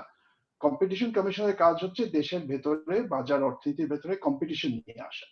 তো এই যে দুটো এজেন্সির ট্র্যাজেক্টরি এত ভিন্ন, অর্থাৎ এই সরকার এই দুটো এজেন্সিকে যে গুরুত্ব দিচ্ছে তার মধ্যে যে এই যে একটা ভিন্নতা, এটার মানে কি? মানে হচ্ছে আমাদের দেশের যে পলিসিগুলো নেওয়া হয় সেগুলো হচ্ছে বিজনেস ফ্রেন্ডলি কিন্তু মার্কেট ফ্রেন্ডলি নয়। এটি বোধহয় অধ্যাপক রেহমান সোবহান বলছিলেন যে মার্কেট ইকোনমির সত্যিকার অর্থে বলতে গেলে সেখানে কম্পিটিশন থাকতে হবে, কিন্তু আমাদের দেশে সেই অর্থে প্রতিযোগিতা নেই। এবং এমনও মনে হচ্ছে, অধ্যাপক সোবহান বলেছিলেন ক্রনি ক্যাপিটালিজমের কথা, পলিসি ক্যাপচারের কথা, এর মানে হচ্ছে যে কম্পিটিশন হয়তো দিনকে দিন আরো কমে যাচ্ছে। তো আমি এই দুটো এজেন্সির উদাহরণ দিয়ে এটাই দেখাতে চাচ্ছি যে আমাদের দেশে বিজনেস ফ্রেন্ডলি পলিসি অনেক হচ্ছে but not necessarily market friendly. আমার সময় নেই কিন্তু আমি আধা মিনিটে কথাটা বলবো। আপনি টার্নিং পয়েন্টস বলেছিলেন, বিনায়ক বললো এটাকে ইনফ্লেকশন পয়েন্ট বললে ভালো হবে, আমিও একমত। কারণ টার্নিং পয়েন্ট মানে আপনি একেবারে উল্টো দিকে যাচ্ছেন, ইনফ্লেকশন পয়েন্ট মানে আপনি একই দিকে যাচ্ছেন কিন্তু আপনার গতি আরো দ্রুত হচ্ছে। আজকে একমাত্র সায়মা হক বিদিশার কমেন্ট ছাড়া এই টার্নিং পয়েন্টের প্রসঙ্গটা অতটা আসেনি। আমি খালি একটু বলে রাখতে চাই যে আমরা যদি আজকে পরিসংখ্যানের কথা খুব একটা আসেনি, কিন্তু আপনি যদি লং টার্ম ইকোনমিক ভেরিয়েবলস গুলো লং টার্ম ট্রেন্ড যদি আপনি চার্ট করেন, আপনি দেখবেন যে অনেকগুলো জায়গায় একটা অ্যাক্সেলারেশন দেখবেন, যে একদিকে যেতে যেতে হঠাৎ একটা অ্যাক্সেলারেশন। এবং আমি এটা করেছি কয়েকদিন আগে, এবং অনেকগুলো ভেরিয়েবল আপনি দেখবেন। এই জিনিসটা আমাদের স্টাডি করার দরকার, কারণ বাংলাদেশে যেটা আমার মনে হয় হয়েছে যে একটা যখন অ্যাক্সেলারেশন হলো, ধরেন রুরাল রোড নেটওয়ার্কের আপনি এক্সপ্যানশনের অ্যাক্সেলারেশন, গার্মেন্টস এক্সপোর্টের অ্যাক্সেলারেশন, এর ফলে কিছু ডাইনামিক্স এর সৃষ্টি হয়। পরবর্তীকালে আবার কোনো একটা পলিসি ইন্টারভেনশন হয়তো হয় সেই ডাইনামিক্স গুলোর জন্য রেসপন্ড করতে। অন্যান্য দেশে এই যে sequence of policy responses in response to what's going on in the economy, এটা অতটা হয়তো হয় না। বাংলাদেশে বোধহয় এটা হয়েছে। আমি সেই কারণে আমার বারবার কিছু অ্যাক্সেলারেশন দেখি, বারবার কিছু ইনফ্লেকশন পয়েন্ট দেখি, এবং বাংলাদেশের ইকোনমিক ডাইনামিজমের পেছনে এটাই বোধহয় একটি বড় জিনিস। এটুকুই। Thank you, Ajker. But I want to also point out that both Professor Rehman Sobhan and Dr. Binayak Sen did mention about turning points in the way that inequality emergence or accelerate হয়েছে, the আপনার যে crony capitalism-এর যে tendency-টা may have deepened in recent times. So those are actually really also discussions about turning points. We'll come back to these. Amra Abdullah Shipli from Boston, I think, wanted to ask a brief question. Abdullah Shipli, apni bolen 2 থেকে 3 minute মধ্যে request you to finish. Thank you, Zillur. Can you hear me? Yes, I can. I want to extend my congratulations to your group for hosting this and for letting us know. It's wonderful. You picked the right time because we have a long weekend. I just want to ask 2 simple questions. One of them is towards or for Professor Rehman Sobhan. He mentioned that we have turned a point in accelerating towards industrial growth. Or maybe I'm paraphrasing it and simplifying it. All the work I have done or seen indicates that our non-farm sector employment is not growing. I just recently commented in the Daily Star that Sayema, Salim Raham's think tank, has been very critical of the lack of structural change. So what does Professor Rehman Sobhan think about it? So that's my first question. Second one is turning points.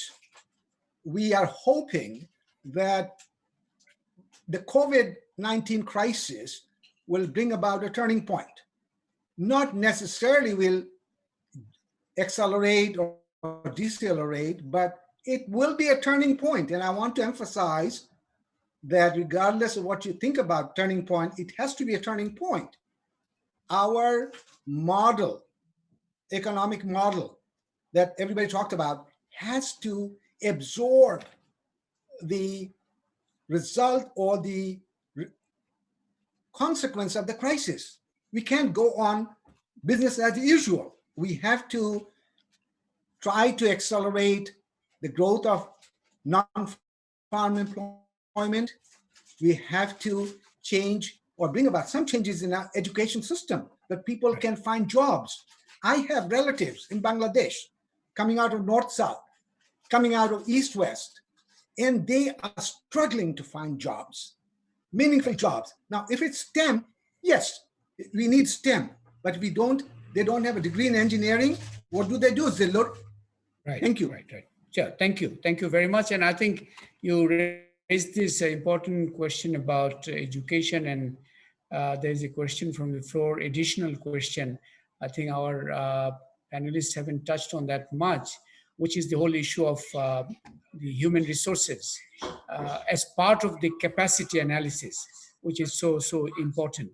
So I think Ahmed Hassan also wanted to ask a question. Again, request 2 to 3 minutes. If you are still there, Ahmed Hassan, you can take the floor. Yes, I'm there. Go ahead. Yeah. Okay. Can we turn the okay. So first of all, thank you. Very interesting discussion. The camera is not on. Not to say I have a. That's okay. Support team, can you switch on the camera? We want to doesn't matter. speak. It's all right. Thank you. But let me start off by saying, খুব সুন্দর আলোচনা হচ্ছে, খুব গুরুত্বপূর্ণ বেশ কিছু বিষয় হচ্ছে। নায়লা আপা ভালো ভালো কথা বলছে। নায়লা আপার মনে আছে কিনা জানি না, 10-12 বছর আগে we last had lunch at the IIC in Delhi. After I moved to working on East Asia for many years. তো আপনার সঙ্গে আর প্রফেসর হাকে খুব ভালো ভালো কথা বলেছেন। আমি এইসব এলাকায় কাজ করেছি, আমার মন্তব্য আছে, কিন্তু আমি আজকে যাচ্ছি না ওখানে, কিন্তু আমি কিছু কাজ করবো। প্রথমে আমি ডক্টর সত্তার মন্ডলকে আমি রিকোয়েস্ট করবো যে উনি যে বলছিলেন যে পরবর্তী পর্যায়ে আবার কৃষিতে আমি বলবো যে এক ধরনের ডাইভার্সিফিকেশন, রুরাল নন ফার্ম ইকোনমি ডেভেলপমেন্ট, এইগুলির ব্যাপারে আমাদের আরো জানতে হবে আর আমাদের আরো মনোযোগ দিতে হবে। আমি কেন বলছি, কারণ এইখানে এইসব সেক্টরগুলি হচ্ছে শ্রমঘন, এমপ্লয়মেন্টের অনেক স্কোপ আছে। এখনো শতকরা 40% আমাদের শ্রমজীবী মানুষ ওখানে কাজ করে, এবং ওখানে আপনার ওই আমরা যদি আরো ডাইভার্সিফিকেশন আমরা আনতে পারি এবং আমরা যদি ওখানে এক্সপোর্ট ওরিয়েন্টেশনে যেতে পারি, আমাদের কিছু কম্পারেটিভ অ্যাডভান্টেজ থাকার কথা। কিন্তু ওখানে মনোযোগ লাগবে, ইনভেস্টমেন্ট লাগবে। যেমন আপনি জানেন আমার অনেক কোল্ড চেইনস লাগবে, ব্যাপার লাগবে। ওটা 1 নম্বর কথা। এটা বিশেষ করে গুরুত্বপূর্ণ কেন? কারণ আমি বিনায়কের সঙ্গে একটু যেটা দ্বিমত পোষণ করবো, আমার মনে হচ্ছে আমাদের ম্যানুফ্যাকচারিং খাতে নন এগ্রিকালচারাল, নন ফার্মের কথা বলছিলেন, নন এগ্রিকালচার সেক্টরে কিন্তু is in trouble in various ways. একটা উদাহরণ কি হচ্ছে যে আমাদের এক্সপোর্ট কম্পিটিটিভনেস আমাদের এখন বেশ কমে গেছে। এক্সপোর্ট জিডিপি রেশিও এখানে শতকরা 20% ছিল বছর 10 আগে, এখন সেটা নেমে গিয়ে শতকরা 13-14 চলে এসেছে। We are actually going backwards. এখানে আমরা এইখানে কিন্তু আবার we were going towards an East Asian type growth development, কিন্তু now we are moving away from it. Trade GDP ratio, export GDP ratio আমরা ফল করছি। একটা সায়েমা যেটা বললো যে আপনার এবং বিনায়ক এবং শৈলী ভাই যেটা বললেন যে আমাদের manufacturing employment actually is slowing down. In fact, there are some possibility that it's falling in absolute terms in the large scale sector, right? Small scale sector কি হচ্ছে, সুতরাং there are very serious challenges here. Give you another idea. আমরা we don't get any FDI. এখন massive আকারে capital flows to developing countries in search of higher yields. They are not coming to Bangladesh. So এখানে policy issues আছে. Last point, Binayak, I don't agree that we have a completely autonomous, we have a really autonomous state. The democratic states of Western Europe and North America, they have more autonomy in the following sense. আমাদের ওখানে oligarchy যেভাবে rise হয়েছে, I am concerned. এখানে ভালো ইকোনমিক্সের কাজ নাই। I am concerned যে ওখানে বিভিন্ন ধরনের policy issues and distortions আছে। Let me stop here. Thank you. Okay, all right. Thank you. Now that was, I think, particularly the fact of manufacturing employment slowing down. East Asian growth model থেকে we are veering off from that, and the rise of oligarchies, which touches on what Professor Sobhan set out at the very beginning about state capture as an issue. This is MS Siddiqui has raised a hand. Very briefly, 2 মিনিটের মধ্যে আপনার বলতে হবে, MS Siddiqui. জি জি, আসসালামু আলাইকুম। ওয়ালাইকুম আসসালাম। আমি একটা জিনিস শুধু অ্যাটেনশন ড্র করব, আমাদের সরকারের যে পলিসি সাপোর্ট এটা খুব দ্রুত, যেমন গার্মেন্টস ইন্ডাস্ট্রিকে দিয়েছে, বড় বড় ইন্ডাস্ট্রিয়াল সেক্টর গুলোকে খুব দ্রুত পলিসি সাপোর্ট দেয়। যেমন মোটরসাইকেল পলিসি হলো, এখন একটা মোটর ভেহিকেল পলিসি হচ্ছে, শিপ বিল্ডিং পলিসি হচ্ছে, এগুলো খুব ভালো কাজ করেছে। কিন্তু কতগুলো জিনিস কিন্তু আমরা আমাদের এখানে, যেমন এসএমই গুলো পলিসি সাপোর্ট পায় না, ওরা দুর্বল। যেটা আলোচনার ভিতর থেকে আসলো যে বড় বড় ইন্ডাস্ট্রি গুলো বা বিজনেসে ইনইকুয়ালিটি হচ্ছে, কিছু কিছু সেক্টর, কিছু কিছু group of company take over করতেছে পলিসি নানা রকম ইনফ্লুয়েন্স করে। এই জায়গাটার মধ্যে দুর্বলতাটাতে আপনাদের সবার দৃষ্টি আকর্ষণ করছি, এটা বলতে একটু চিন্তা করা দরকার। Thank you very much. I think that's also again Akter মাহমুদও যেটা বললেন যে দুটা প্রতিষ্ঠানের ডিফারেন্ট ট্র্যাজেক্টরি, এক্সপোর্ট জোনস গুলোকে, ইকোনমিক জোনস গুলোকে যত lavishly attention দেয়া হচ্ছে, কম্পিটিশন কমিশনকে দেয়া হচ্ছে না। That's pointing towards again, I think the issue of this state capture, rise of oligarchy is, আপনি যেটা বলছেন যে unequal attention or policy support flowing to the bigger ones and the smaller ones. Again, that's a very important issue. Let me come back to the panelists, and in fact, let me come back to Professor Sobhan. Now, sir, want to now, we have heard একটা level of আলোচনা হয়েছে, but I now want to really ask you the question. We have talked about aspirations as there has been an important driver, our entrepreneurial spirit, both at the top and at the bottom. But in terms of our collective aspiration, as it pertains to our economic future, a collective aspiration trajectory কি হয়েছে? Because as Binayak has rightly pointed out towards the end, যে আপনার now inequality on the rise, even the reality of policy support যেগুলো শেষগুলো কমেন্টগুলো আমরা দেখলাম ইয়েতে গিয়েছে. So in terms of our commitment to egalitarianism, or not even, let's not even talk of this, is that in a way social loss, or does it also have economic consequences, that this choice to really focus on the big actors and lavish the entire attention there, but allow certain space for initiatives and some sort of dynamism within the economy at another level? Again, what do you think about this whole issue of our egalitarianism and our commitment to equality? How important it is if our economy is to make a new turning point? Professor Sobhan. Well, as a point of commencement, we should always remind ourselves that if we are also commemorating a Bangabandhu centenary, and also we are renewing our connection with foundational principles in our 50th anniversary. So that a very central philosophical premise for both these commemorations was the concept of the construction of a more egalitarian society. Now, of course, in many minds, egalitarianism is associated with a much more sort of romantic perspective on life in the future.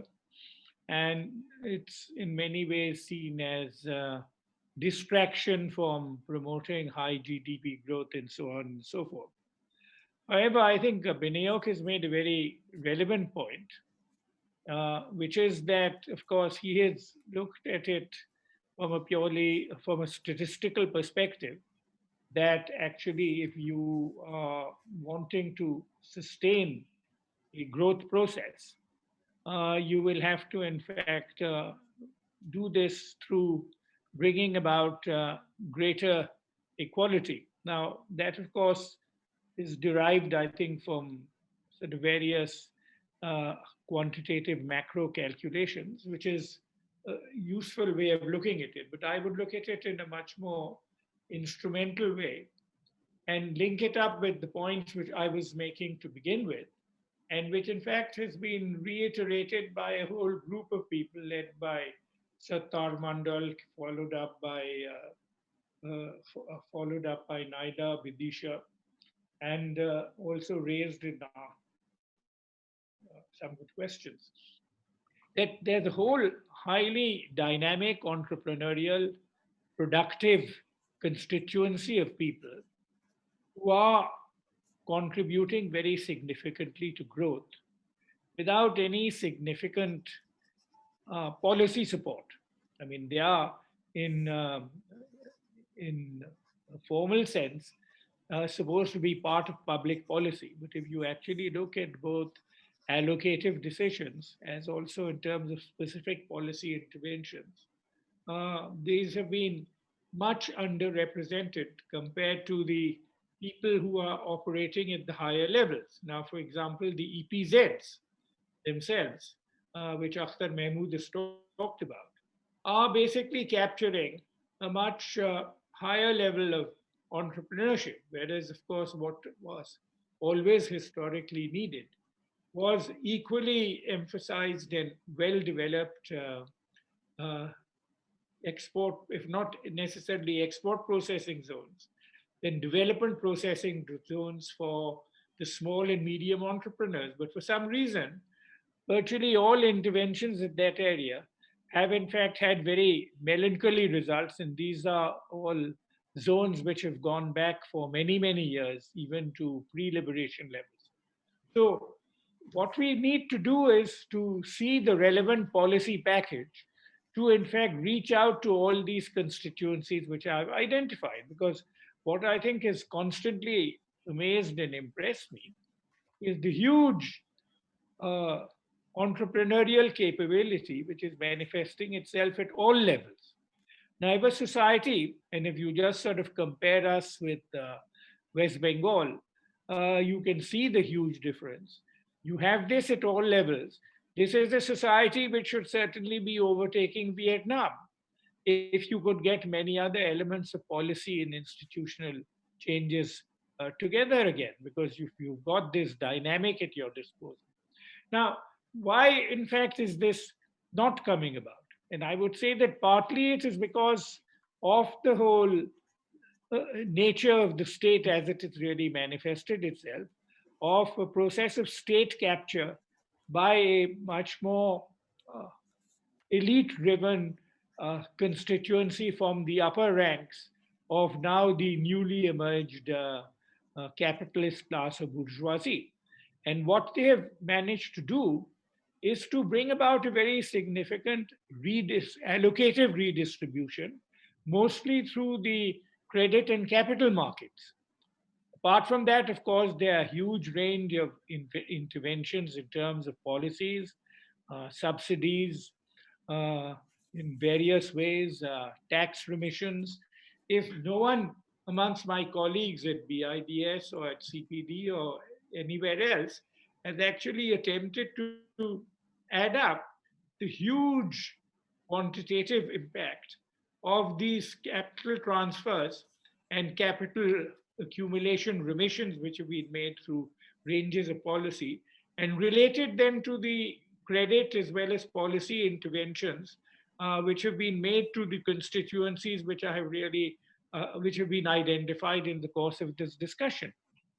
Now, can you really imagine, with an appropriate support regime going out to the millions of people at the farm level, at the large numbers of people at the SME level, the attempts to in fact actually add value and create appropriate institutional support for beneficiaries of microcredit, what sort of changes could be brought about? Not to mention the garment exporters who have been bringing back billions of dollars every year, but whose ultimate reproductive capacity in terms of having this put to appropriately productive use so that they could really move as a collective entity up the developmental ladder and up in terms of their social and political impact in the society has been virtually negligible. So where do I really try to sum this up for you? Yeah. What we need is interventions of both a structural and policy nature. Now, what are the critical structural interventions which are there?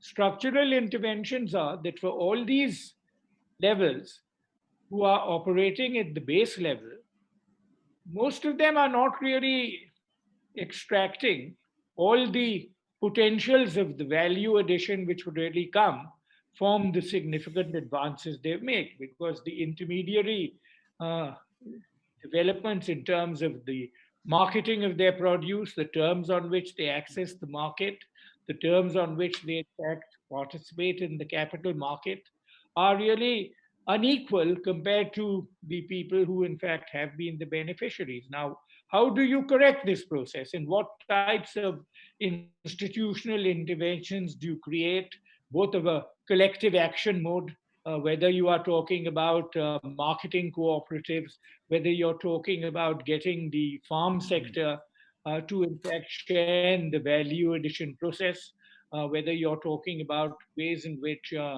government, whether you are talking about government workers who are in fact operating at the lower end of the market, but who could benefit immensely if they were sharing in the value addition process by participating in the equity process in the enterprises. If you were talking about the micro entrepreneurs, who again would benefit hugely by both interventions in terms of improving productivity, bringing in the marketing element into their production processes. All these are the unaddressed issues of the development policy agenda and the need for major institutional changes of a structural nature. Now, these, I think, are the agendas for the 21st century route to a more egalitarian and a much more widespread, inclusive in an authentic rather than a fake way in which we use inclusive development,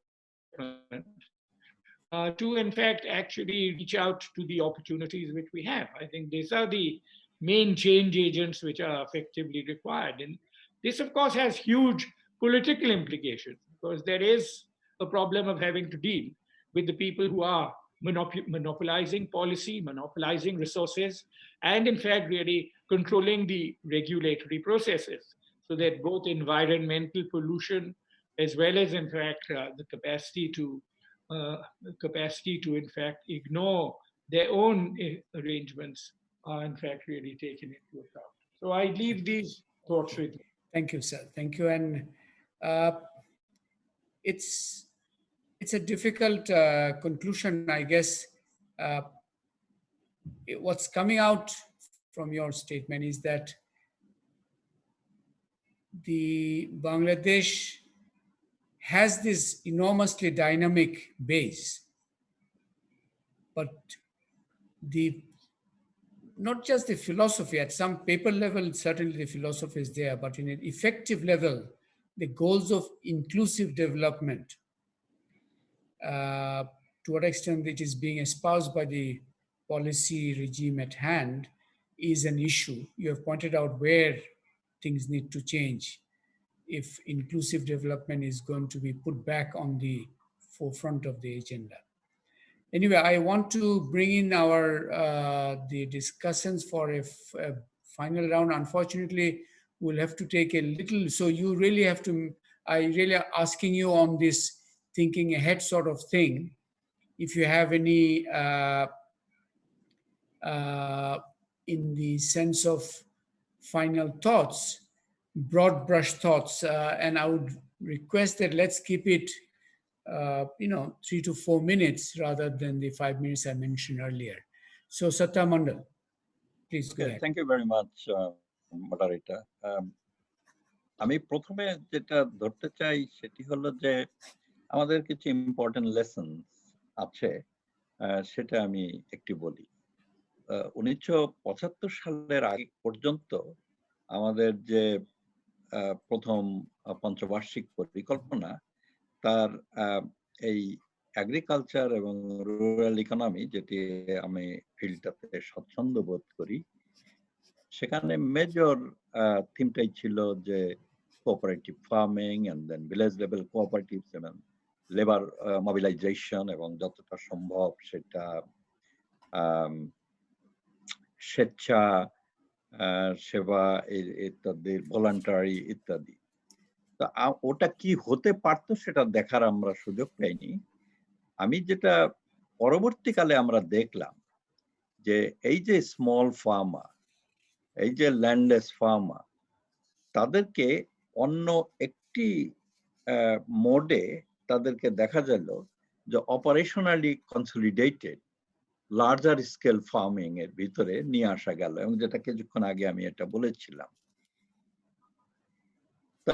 ওটা করতে গিয়ে আমাদের প্রচুর আবার এখন confusion তৈরি হয়েছে। অনেকেই এখন বলতে শোনা যায় এই প্রান্তিক চাষি আর ভূমিহীন চাষি এদের কি হবে। আমরা ইতিমধ্যে কিছু লেসন পেয়েছি যে এমপ্লয়মেন্টের উপরে বড় ধরনের কোনো ইম্প্যাক্ট হয়নি।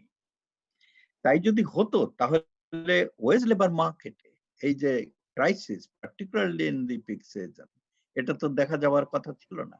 ইভেন মেকানাইজেশন পুরোটা আসেনি, দেয়ারফর ওই ক্রাইসিসটা আমাদের ফেস করতে হচ্ছে। কিন্তু আমি এটা থেকে রুল আউট করছি না যে স্মল এবং মার্জিনাল ফার্মাররা আসলেই এই বেনিফিটটা নিতে পারছে কমার্শিয়ালাইজেশনের, আমি এটা মনে করি না। কাজেই সেখানে আমাদেরকে একটা চিন্তার মধ্যে রাখতে হবে যে ইয়েস, এই হাইটেক কমার্শিয়াল এগ্রিকালচার, এবং যেটা হবে গুড এগ্রিকালচারাল প্র্যাকটিস এবং গ্লোবালি ইন্টিগ্রেটেড হবে এবং ডোমেস্টিক মার্কেট ইন্টিগ্রেটেড হবে, সেটা করতে গিয়ে বেশ কিছু সংখ্যক স্মল এবং মার্জিনাল ফার্মাররা হয়তো খুব ডিফিকাল্ট সিচুয়েশনে পড়বে। ইকোনমিক্স অফ স্কেল তাদের পক্ষে অ্যাচিভ করা সম্ভব না। সেই ক্ষেত্রে পিটার টিমারের এক ধরনের একটা প্রপোজাল আছে, আমরা কমার্শিয়াল সেক্টরকে যেমন প্রমোট করব, তেমনি ভাবে এক্সিট রুটও আমরা চিন্তা করতে হবে যে এই জাতীয় প্রান্তিক এবং ভূমিহীন চাষীদের জন্য কি করব। This is number one.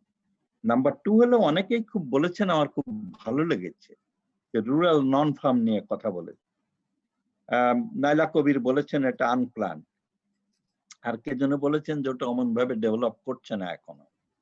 আমার বক্তব্যটা হচ্ছে যে রুরাল নন ফার্মটা দুটো সেগমেন্ট আছে, একটি হলো রেসিজুয়াল সেগমেন্ট আর একটি হলো ডাইনামিক সেগমেন্ট। রেসিজুয়াল সেগমেন্টটা আসলেই নাই এবং ওটা থাকবার কোনো কারণও নেই। সেই খরম বানানো এবং জলচৌকি বানানো রুরাল নন ফার্ম সেক্টর, তিলের খাজা ইত্যাদি থাকবে না, সে ঠিক আছে, but there is an dynamic element, এবং সেটাকে আমরা বলেছি যেটা goes hand in hand with agriculture. Agriculture develop করার সঙ্গে সঙ্গে এই রুরাল নন ফার্মটার সঙ্গে সঙ্গে যায়, এবং সেটা হচ্ছে machinery manufacturing, repair, maintenance and rural mechanic services, which is a very dynamic sector এবং hugely employment create, high rates of return আছে ওখানে ইনভেস্টমেন্ট। রুরাল ট্রান্সপোর্ট সেক্টর আরেকটা খুব মেকানাইজড হয়ে গেছে, এবং সেটা হয়েছে রোড ইনফ্রাস্ট্রাকচারের কারণে। কাজেই একেবারে আনপ্ল্যান্ড এটা বলবো না, প্ল্যান্ড রোড ডেভেলপমেন্ট আনপ্ল্যান্ড হতে পারে, যত্রতত্র হচ্ছে, কিন্তু প্রত্যেক জিনিসের একটি স্পিল ওভার বেনিফিট থাকে, অন্তত রুরাল ট্রেড এন্ড দেন দোকানপাট, টাউনশিপ এটা গড়ে উঠছে, কাজে ওর একটা বেনিফিট এখানে পাওয়া যাচ্ছে। লাস্টলি আমি এখানে বলতে চাই যে বগুড়া হাব, যারা জানেন এই মেশিনারি ম্যানুফ্যাকচারিংটা কোনো স্টেট সাপোর্ট তেমন নেই, তেমন কোনো ইনফ্রাস্ট্রাকচার নেই, এমনকি হাই ক্যাপিটাল ইন্টেন্সিভ যে মেশিনারি লাগে টু প্রডিউস মেশিন, সেগুলো অনেকে অ্যাফোর্ড করতে পারে না। রাষ্ট্রীয় ব্যাংকিং ইনস্টিটিউশনও অতটা সাপোর্টিভ না, কিন্তু এর মধ্যেও তারা যেটা করছেন এমনটা পর্যায়ে গিয়েছে যে সেভেন সিস্টার যে কান্ট্রি ইন্ডিয়ার, তাদের অনেককেই এই এক্সপোর্ট মার্কেটে এই বগুড়া হাবের ম্যানুফ্যাকচারাররা লিঙ্কড হয়ে যাচ্ছে। I can see beacon of light really যে এই মেন্টরশিপটা মানে আরো আসে তাহলে ভালো। এটার একটা বড় প্রবলেম হয়েছে রুরাল নন ফার্ম এই ভাগের মা যেমন গঙ্গায় পায় না, এটা কোনো মন্ত্রণালয়ের আওতায় পড়ে না, এটা সবার বিষয়। কাজে এখানে একটা organisational institutional form of support কার কাছ থেকে এটা যাবে এটা নিয়ে একটা ডিবেট আছে। আমি ফাইনালি শেষ করছি এইটা বলে যে আমরা একটি জিনিস টেকনোলজির কথা আমি বলেছি, কিন্তু এই যে আর্টিফিশিয়াল ইন্টেলিজেন্সের ইউজ ইন এগ্রিকালচার, যেটাকে আগামী দিনের স্মার্ট এগ্রিকালচার, প্রেসিশন এগ্রিকালচার, যেটা এফিসিয়েন্সি গেইন হবে এবং প্রোডাক্টিভিটি গেইন হবে, তার জন্য এই অ্যাপ্লিকেশনটা কিন্তু এসছে এবং সেটা গভর্নমেন্টের হাত ধরে কিন্তু আসবে না, এটা আসবে প্রাইভেট সেক্টরে যারা ইনভেস্ট করছে on commercially very profitable high profile agriculture, তাদেরকে লাগবে এটার জন্য। আমি এই বলে এখানে শেষ করছি, ধন্যবাদ। Thank you, Sattar Mandal. Excellent concluding remarks. Naila Kabeer. Okay, I'll make one of the comments was in the current governance process, in the absence of fair electoral system, will the personality and aspirations of individuals be dwarfed? But, I think fair elections is the exception in our history rather than the norm. So whatever has been achieved has largely been achieved with whatever imperfect backing of an imperfect state. And that has been a huge pity, because if we did have a state that was truly committed to the prosperity of the country and the well-being of its people, I think we would have, really progressed quite rapidly, rather than having to make do with a second best state. And I feel, we've supposed to have reached middle income status, but we still seem to operate with a scarcity mindset. And so, when we talk about education, it's about quantity and not quality. When we talk about health, it's about, preventive rather than basic curative health provision. And yet, if this is a country that relies so much on its labor and the quality of its labor, I would like to think of, if we're going to talk about inclusive growth and all of that, its investment in the quality of its labor, I think that will be a first step towards making that happen. And I'm going to just end by really reflecting on Binayak's statistic that our tax revenue is still only 8% of, I think that's the statistic you said, 8% of GDP. And we cannot achieve very much, for a broad mass of the population with that small a tax base. So those are just the comments I think Thank you, Naila. There was I think more food for thought. Binayak.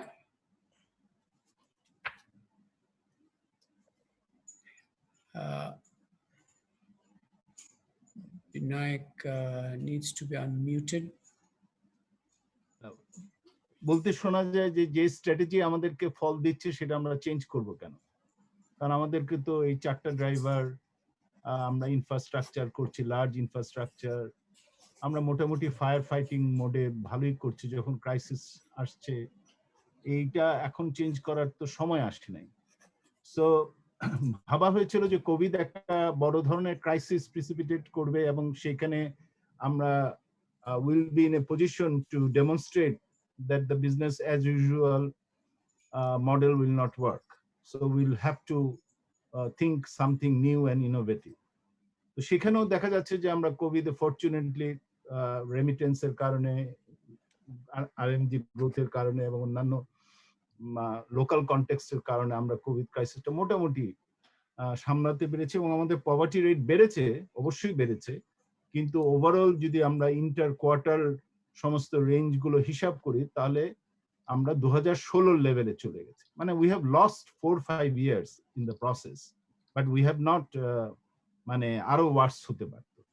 তো এখানে আমি যেটা বলছি যে main প্রবলেমটা হচ্ছে যেটা নাইলা কবির বলেছেন, প্রফেসর নাইলা কবির, যে আসলে আমরা এটা স্পেন্ড করব কিভাবে? কোয়ালিটি এডুকেশন জন্য we have to spend on public education.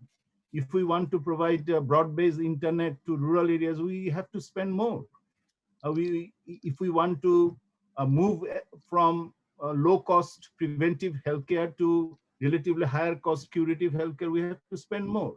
Sattar bhai jeta bolchen je if we want to support rural non-farms, especially the rural micro enterprises where wage employment would be created, we have to provide the necessary infrastructure, connectivity, electricity, marketing, and other technology upgradation facilities. Eta indicate kore we cannot be like a sit back state, and we have to think ahead. আমি সবশেষে বলতে চাই যে এই যে একটা কমপ্লেসেন্সি সেটার আসলে কোনো অবকাশ নাই, কারণ আপনি যদি ডেটাটাকে 2010 থেকে 20 ডেটাটাকে যদি আপনি যদি 5 ইয়ার্সে ভাগ করেন, সেটা আমি করি না ইচ্ছা করে, কারণ আমার আলোচনা ছিল একটা ব্রড স্ট্রোক দেওয়ার জন্য, তাহলে আপনি দেখবেন অনেকগুলো ম্যাক্রো ইন্ডিকেটরে 2014-15 পর থেকে there is a sign of sort of decline. এখন কোন হচ্ছে স্ট্যাটিস্টিক্যাল আর্টিফ্যাক্ট, যেমন আমি পার্সোনালি ডেমনস্ট্রেট করেছি যে real wage in agriculture has increased. আপনি যদি real wage income from the HIS data দিয়ে দেখেন তাহলে increase, but in other fronts there are puzzles. Bidisha যেটা মেনশন করেছেন, there are really puzzles. On the female labor force participation, it has contributed to our growth acceleration, no doubt. আমরা যখন বলি যে factor accumulation played the predominant role, and that includes the contribution of labor force, including female labor force, which played an important role. কিন্তু ওইখানেও একটা compositional shift হচ্ছে, self employment, unpaid worker versus salaried employment. আমরা দেখছি rural এলাকায় এখন salaried employment বাড়ছে, কিন্তু এদের নেচার অফ এন্টারপ্রাইজ গুলো আরো বোধহয় আপনারা দিলু ভাই যেখানে আছেন এবং আমরা যেখানে আছি সেটা বসে আমরা স্টাডি করতে পারি। আমার পয়েন্টটা হচ্ছে ইনইকুয়ালিটি এমন স্টেজে গেছে that maybe the state is susceptible to pressures, to forces which want to linger this status quo. So as a result, recently আমাদের finance minister has expressed his dissatisfaction over the rate of revenue collection. উনি বলছেন যে এত অল্প revenue generate করে তো আমরা এত মডার্ন ডিমান্ড গুলো আমরা পূরণ করতে পারবো না। আমার এখানে যেটা এডিশন হচ্ছে যে এইটা আমাদের করতে হবে also because we want to stem the rising tide of inequality. So সেইটাকে করার জন্য আমাদের করতে হবে. So there lies the political economy battle, and that is perhaps reserved for another day, for another discussion. Thank you Binayak. And I think very much inequality discussion is not just a discussion about a social issue, but what I get is that the quality for growth and the discussion of inequality are integrally linked, because the solutions will have to come there. I think that's an additional and very, very important point. Bidisha. Okay, one thing I think we haven't focused much, that is like we must not forget our success in terms of the massive improvement in the infrastructural quality in order to tame the different natural calamities like flood. So that is one thing, I think one of the great successes of Bangladesh, that is we must acknowledge. While having said that, I think there has been some questions related to the employment in future directions. So I just want to add one point here, because there are like issues in terms of the employment direction, both the demand side and the supply side. I think that one critical issue is there's a skill, right? And also that is also related to the quality of education that the Professor Naila Kabeer has been pointing out. So we must bring the demand side and the supply side, the industry and the education institute should come together, and that is one important policy that has been highlighted in many areas, but that has not been focused much attention. And the secondly is for the demand side, the issue of like our employment elasticity of growth, that is low and that is sort of falling. So that is a key concern, and our private investment is also stagnant. So there are a lot of policy suggestions that can be made in this regard. I just want to focus on the issue of the institutional factors, because that is very important, and lowering the cost of business, that is also, which is also related to some extent to the institutional factor. I would also like to highlight here about the institutional challenges that we have in the banking sector and the access to finance. So I will stop here. Thank you so much. Thank you so much. And I think there is, we've raised very, very important questions, I think. And certainly turning pointer মতো একটা আলোচনা এটা conclude করার মতো ওইভাবে একটা বড় ধরনের কনক্লুশন টানার সুযোগটা কম, বাট আই থিঙ্ক আমরা অনেকগুলো ভেরি ইম্পর্টেন্ট প্রশ্ন শুধু তুলি নাই, we have also offered multiple perspectives on these 5 decades of Bangladesh's economic journey. And this journey has been very, in a way, multidimensional, with a great deal of success in many directions, great questions in many other directions. Onekulo, in a way, inflection points were also identified, I think. Inflection points can be thought of course, in terms of the outcome data, but it can also be thought of in terms of sort of, in a way, things which happened, not just necessarily in terms of the outcome data. এখানে একটা জিনিস খুব interesting এসছে যে late 80s থেকে 90s এর এই এটা very fascinating যে অনেকগুলো একটা confluence of, in a way, new things happened. Sattar Mandal jeta bollen je, in a way, the regulatory oversight over agriculture was bureaucratic stranglehold over agriculture. Sheta onekta withdrawn holo towards the late 80s. Late 80s theke ebong in fact 90s e rural road network was established which allowed for this movement of people, and pore boro infrastructures like the bridges, it came into being. কিন্তু ওই যে initial the feeder road network created a connected national ইকোনমির reality, এডুকেশনের কিছু initial ইয়ে আসলো,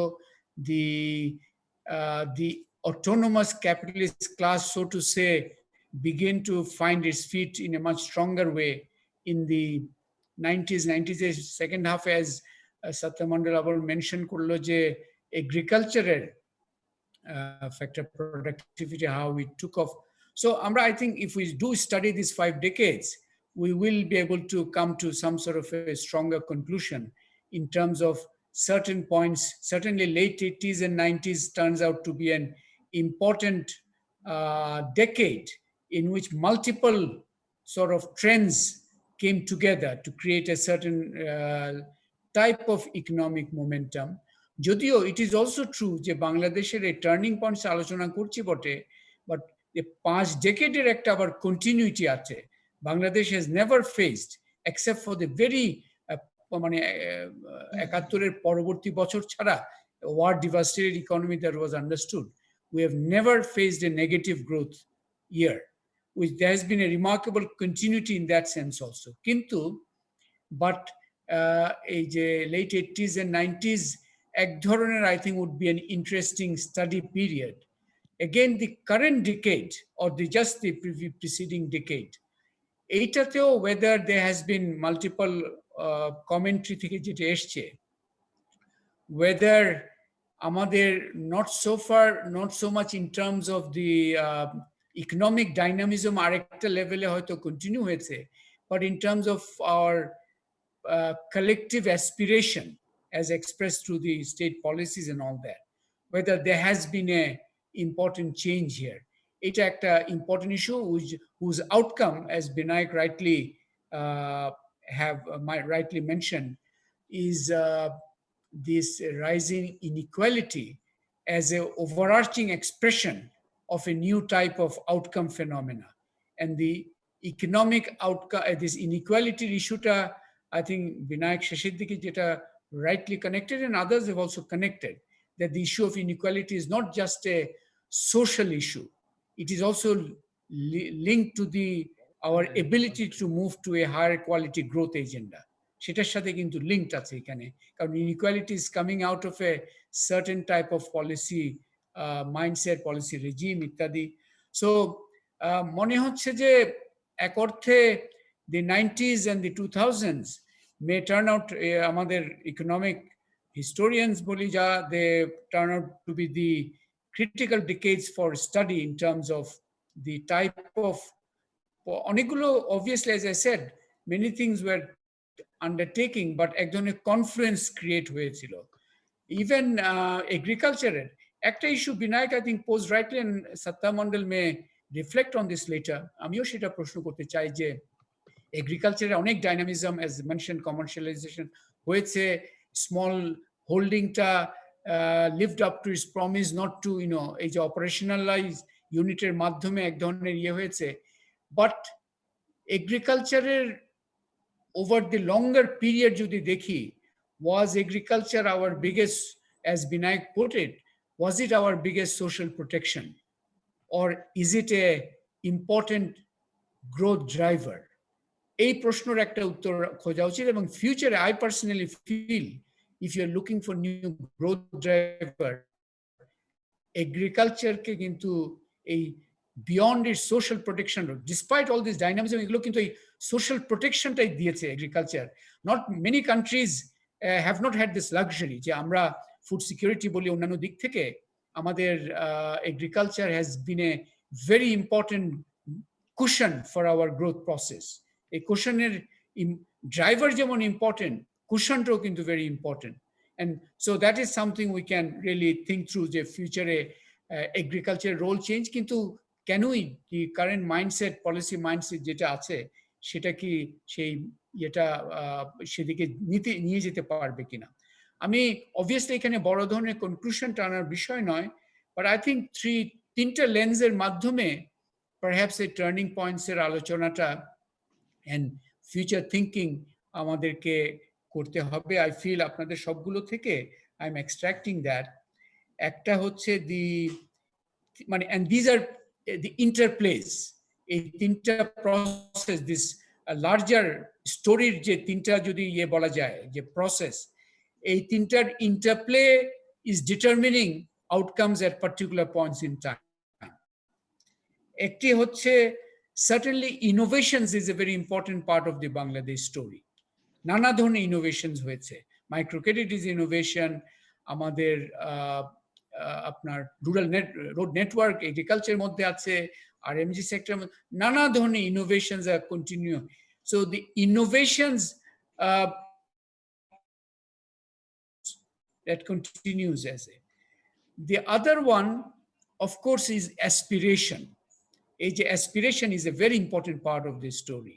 And I think, as Naila rightly pointed out, that aspiration is not just a matter of the top, aspiration at the bottom. This semi-literate rural woman daring to fly out to unknown land to transform her family's fortune. That's an example of an aspiration. The farmer pushed out of his little plot, finding a new livelihood. That's aspiration. Bogra Habber kotha bolen Sattar Mandal. এই যে local এক ধরনের SME entrepreneur, সে সুযোগ খুঁজেছে। Adamjee jute mill যখন decommission হলো, ওই লুমগুলোর একটা big chunk কিন্তু found its way to this SMEs in Bogra, and they utilize that. Aspiration and innovation both are very important part of this story. Kintu aspirational, I think, future alochonar moddhe we need to think aspiration at the personal level, to amra bolchi collective aspirational trends gulo kothay jacche ashole. Ei collective aspiration, for example, jeta Professor Rehman Sobhan actually started the whole thing off by je amader kichu foundational aspiration chilo about equality. Have we made a fundamental rupture with that aspiration? So in terms of the outcome, jodi dekhi what Binayak underscored in terms of the outcome, it would appear that not as a society at large, but certainly in terms of the political regime or the policy regime, that aspiration er ekta rupture hoyeche, that we are equality bodle the growth er ekta certain imagery which is focused on the growth statistics per se, but not the other elements of it. Whether that's a rupture. And I think the very important, as an economist argument, which is very relevant here, to in a way to send a message to those a rupture jara sort of finding it no problem with that rupture, that ashole future growth trajectory, quality growth goals cannot be addressed without revisiting this rupture with the goal of equality. And the goal of equality is not just a social goal. It's about, in a way, tapping the true drivers of the Bangladesh's economy, which is the innovative, aspirational mindset and effective, participation of the broader mass of people. That's our, with a very small land mass, not too much of natural resources, our people are our biggest capital. ওটাকে leverage না করে higher growth trajectory তে যাওয়ার চিন্তাটা can only lead to further enclave economies and further. So these are, I think, very important. And finally, the economic governance issue, I think what Professor Rehman Sobhan again alerted us very strongly. Economic governance issue is, and the economic governance internal space ta also economic governance bolte the interface of politics and economic governance duta mile that etar je trajectory, as Professor Rehman Sobhan I think underscored, that ekta state sponsored ekta class, a sort of cronyism was there from the beginning, but then through that process ekta autonomous group o dariye geche, competitive, not seeking favors but seeking quality rules and quality policy support from the state. OI group and the crony groups, they are in a way, they were there from the beginning, but 90s and for a decade, perhaps the competitive edge was on the higher end. But the state captured the argument, not an argument, and it seems to accord with the reality that Professor Rehman Sobhan put forward, and I think which was echoed in other observation also, is that is a reality, state capture, which means that the relative balance of let us say power is has gone towards more the cronies than the competitive capitalist, and that's a reality which raises uncomfortable questions about future trajectories. A very important issue, I think we have to really, very, very important issue, that the quality needs, everyone is saying we need quality education, we need quality public services, we need quality infrastructure, quality infrastructure. But quality cannot be delivered by individuals. Quality is a public, in that sense, the governments or the states act an important role there. Acta part of our history of these 5 decades, I think Naila made that point, that where the state and the non-state, a collaborative space, worked well, that quality public service also worked well. And I think if you see health area te jodi amra dekhi, very interesting where vaccine being the latest example, we seem to be quite efficient where it is in a way not very institutionally detailed issue, is more of a campaign type of issue. But where it is, for example, healthcare per se, we seem to be having lot of problem. So that is issue, I think, the agent. There may be a view that Bangladesh aspiration, innovation will exist with cronyism and will go ahead. But I think the uncomfortable question there, that where quality, we talk of the demographic dividend, we have maximum another decade to realize that dividend.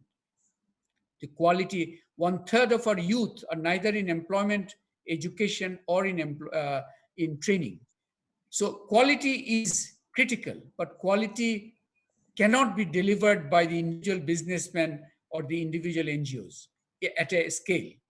That has to come from the state, but as Binayak pointed out, the state also needs to have the resources. And I think he quoted the finance minister there. If the taxes are not paid, where is this state finances going to come to finance the equality? Those questions have to be asked. And I think the question I want to end with is that at the end of the day, yes, the turning points discussion on the economy is about this interplay of these three forces. Economic governance er kotha bola holo, but I think ekta perception ashchilo je politics and economics er interface cannot just be reduced to the issue of the fair elections. Certainly, Naila seemed to be making the point that even without flawed elections, the aspiration and the innovation process continued. That is true to a large extent. Alone demand is a very important issue for any society. But it has to be, but here I think the additional issue which needs to be put on the table regarding our future trajectories is the orientation and quality of political management. I think beyond the issue of fair election per se, and that the whole stature that Dr. Mahmood mentioned, that the different fate of these two initiatives of the current policy regime, the economic zones going ahead, these are on a platter. You are giving huge amount of support to a certain segments of economic actors. And the Competition Commission, which was supposed to provide a level playing field, and the level playing field is not a feel-good option. Actually, the more dynamic that Professor Rehman pointed out, those who have built steel out of nowhere. Bangladesh is a steel producing country. That's no one thought about it in the 70s that would come to pass. It has come to pass. Many other fantastic opportunities have come forth. But the quality of the level playing field for economic competitors, I think, is as important agenda as the level playing field for political competitors of whatever quality. The economic competitors' level playing field is a very, very important issue, and that I think needs to be also put on the table. Let me round off this episode on this idea that Bangladesh has shown enormous dynamism and will continue to show enormous dynamism. But as we look ahead, and that we will have to, has there been a rupture there? We need to confront it head on. And as I said, the level playing fields in the economic arena, that is as the one on the political arena. Sobhan, Professor Sattar Mandal, Dr. Binayak Sen, Professor Naila Kabeer, Professor Sayema, Bidisha, and all those who commented. This was 20 minutes over beyond the time, but we started about 13 minutes beyond our time, so we haven't gone too much beyond.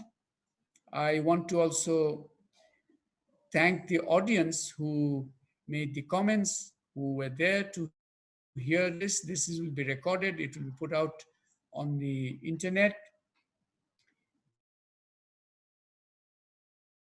Of turning points, Ajker Agenda, one will be on society, because the societal changes are also a very important dimension in which to understand the changes, and the other will hopefully be on culture, but we'll rethink that. We'll think through that.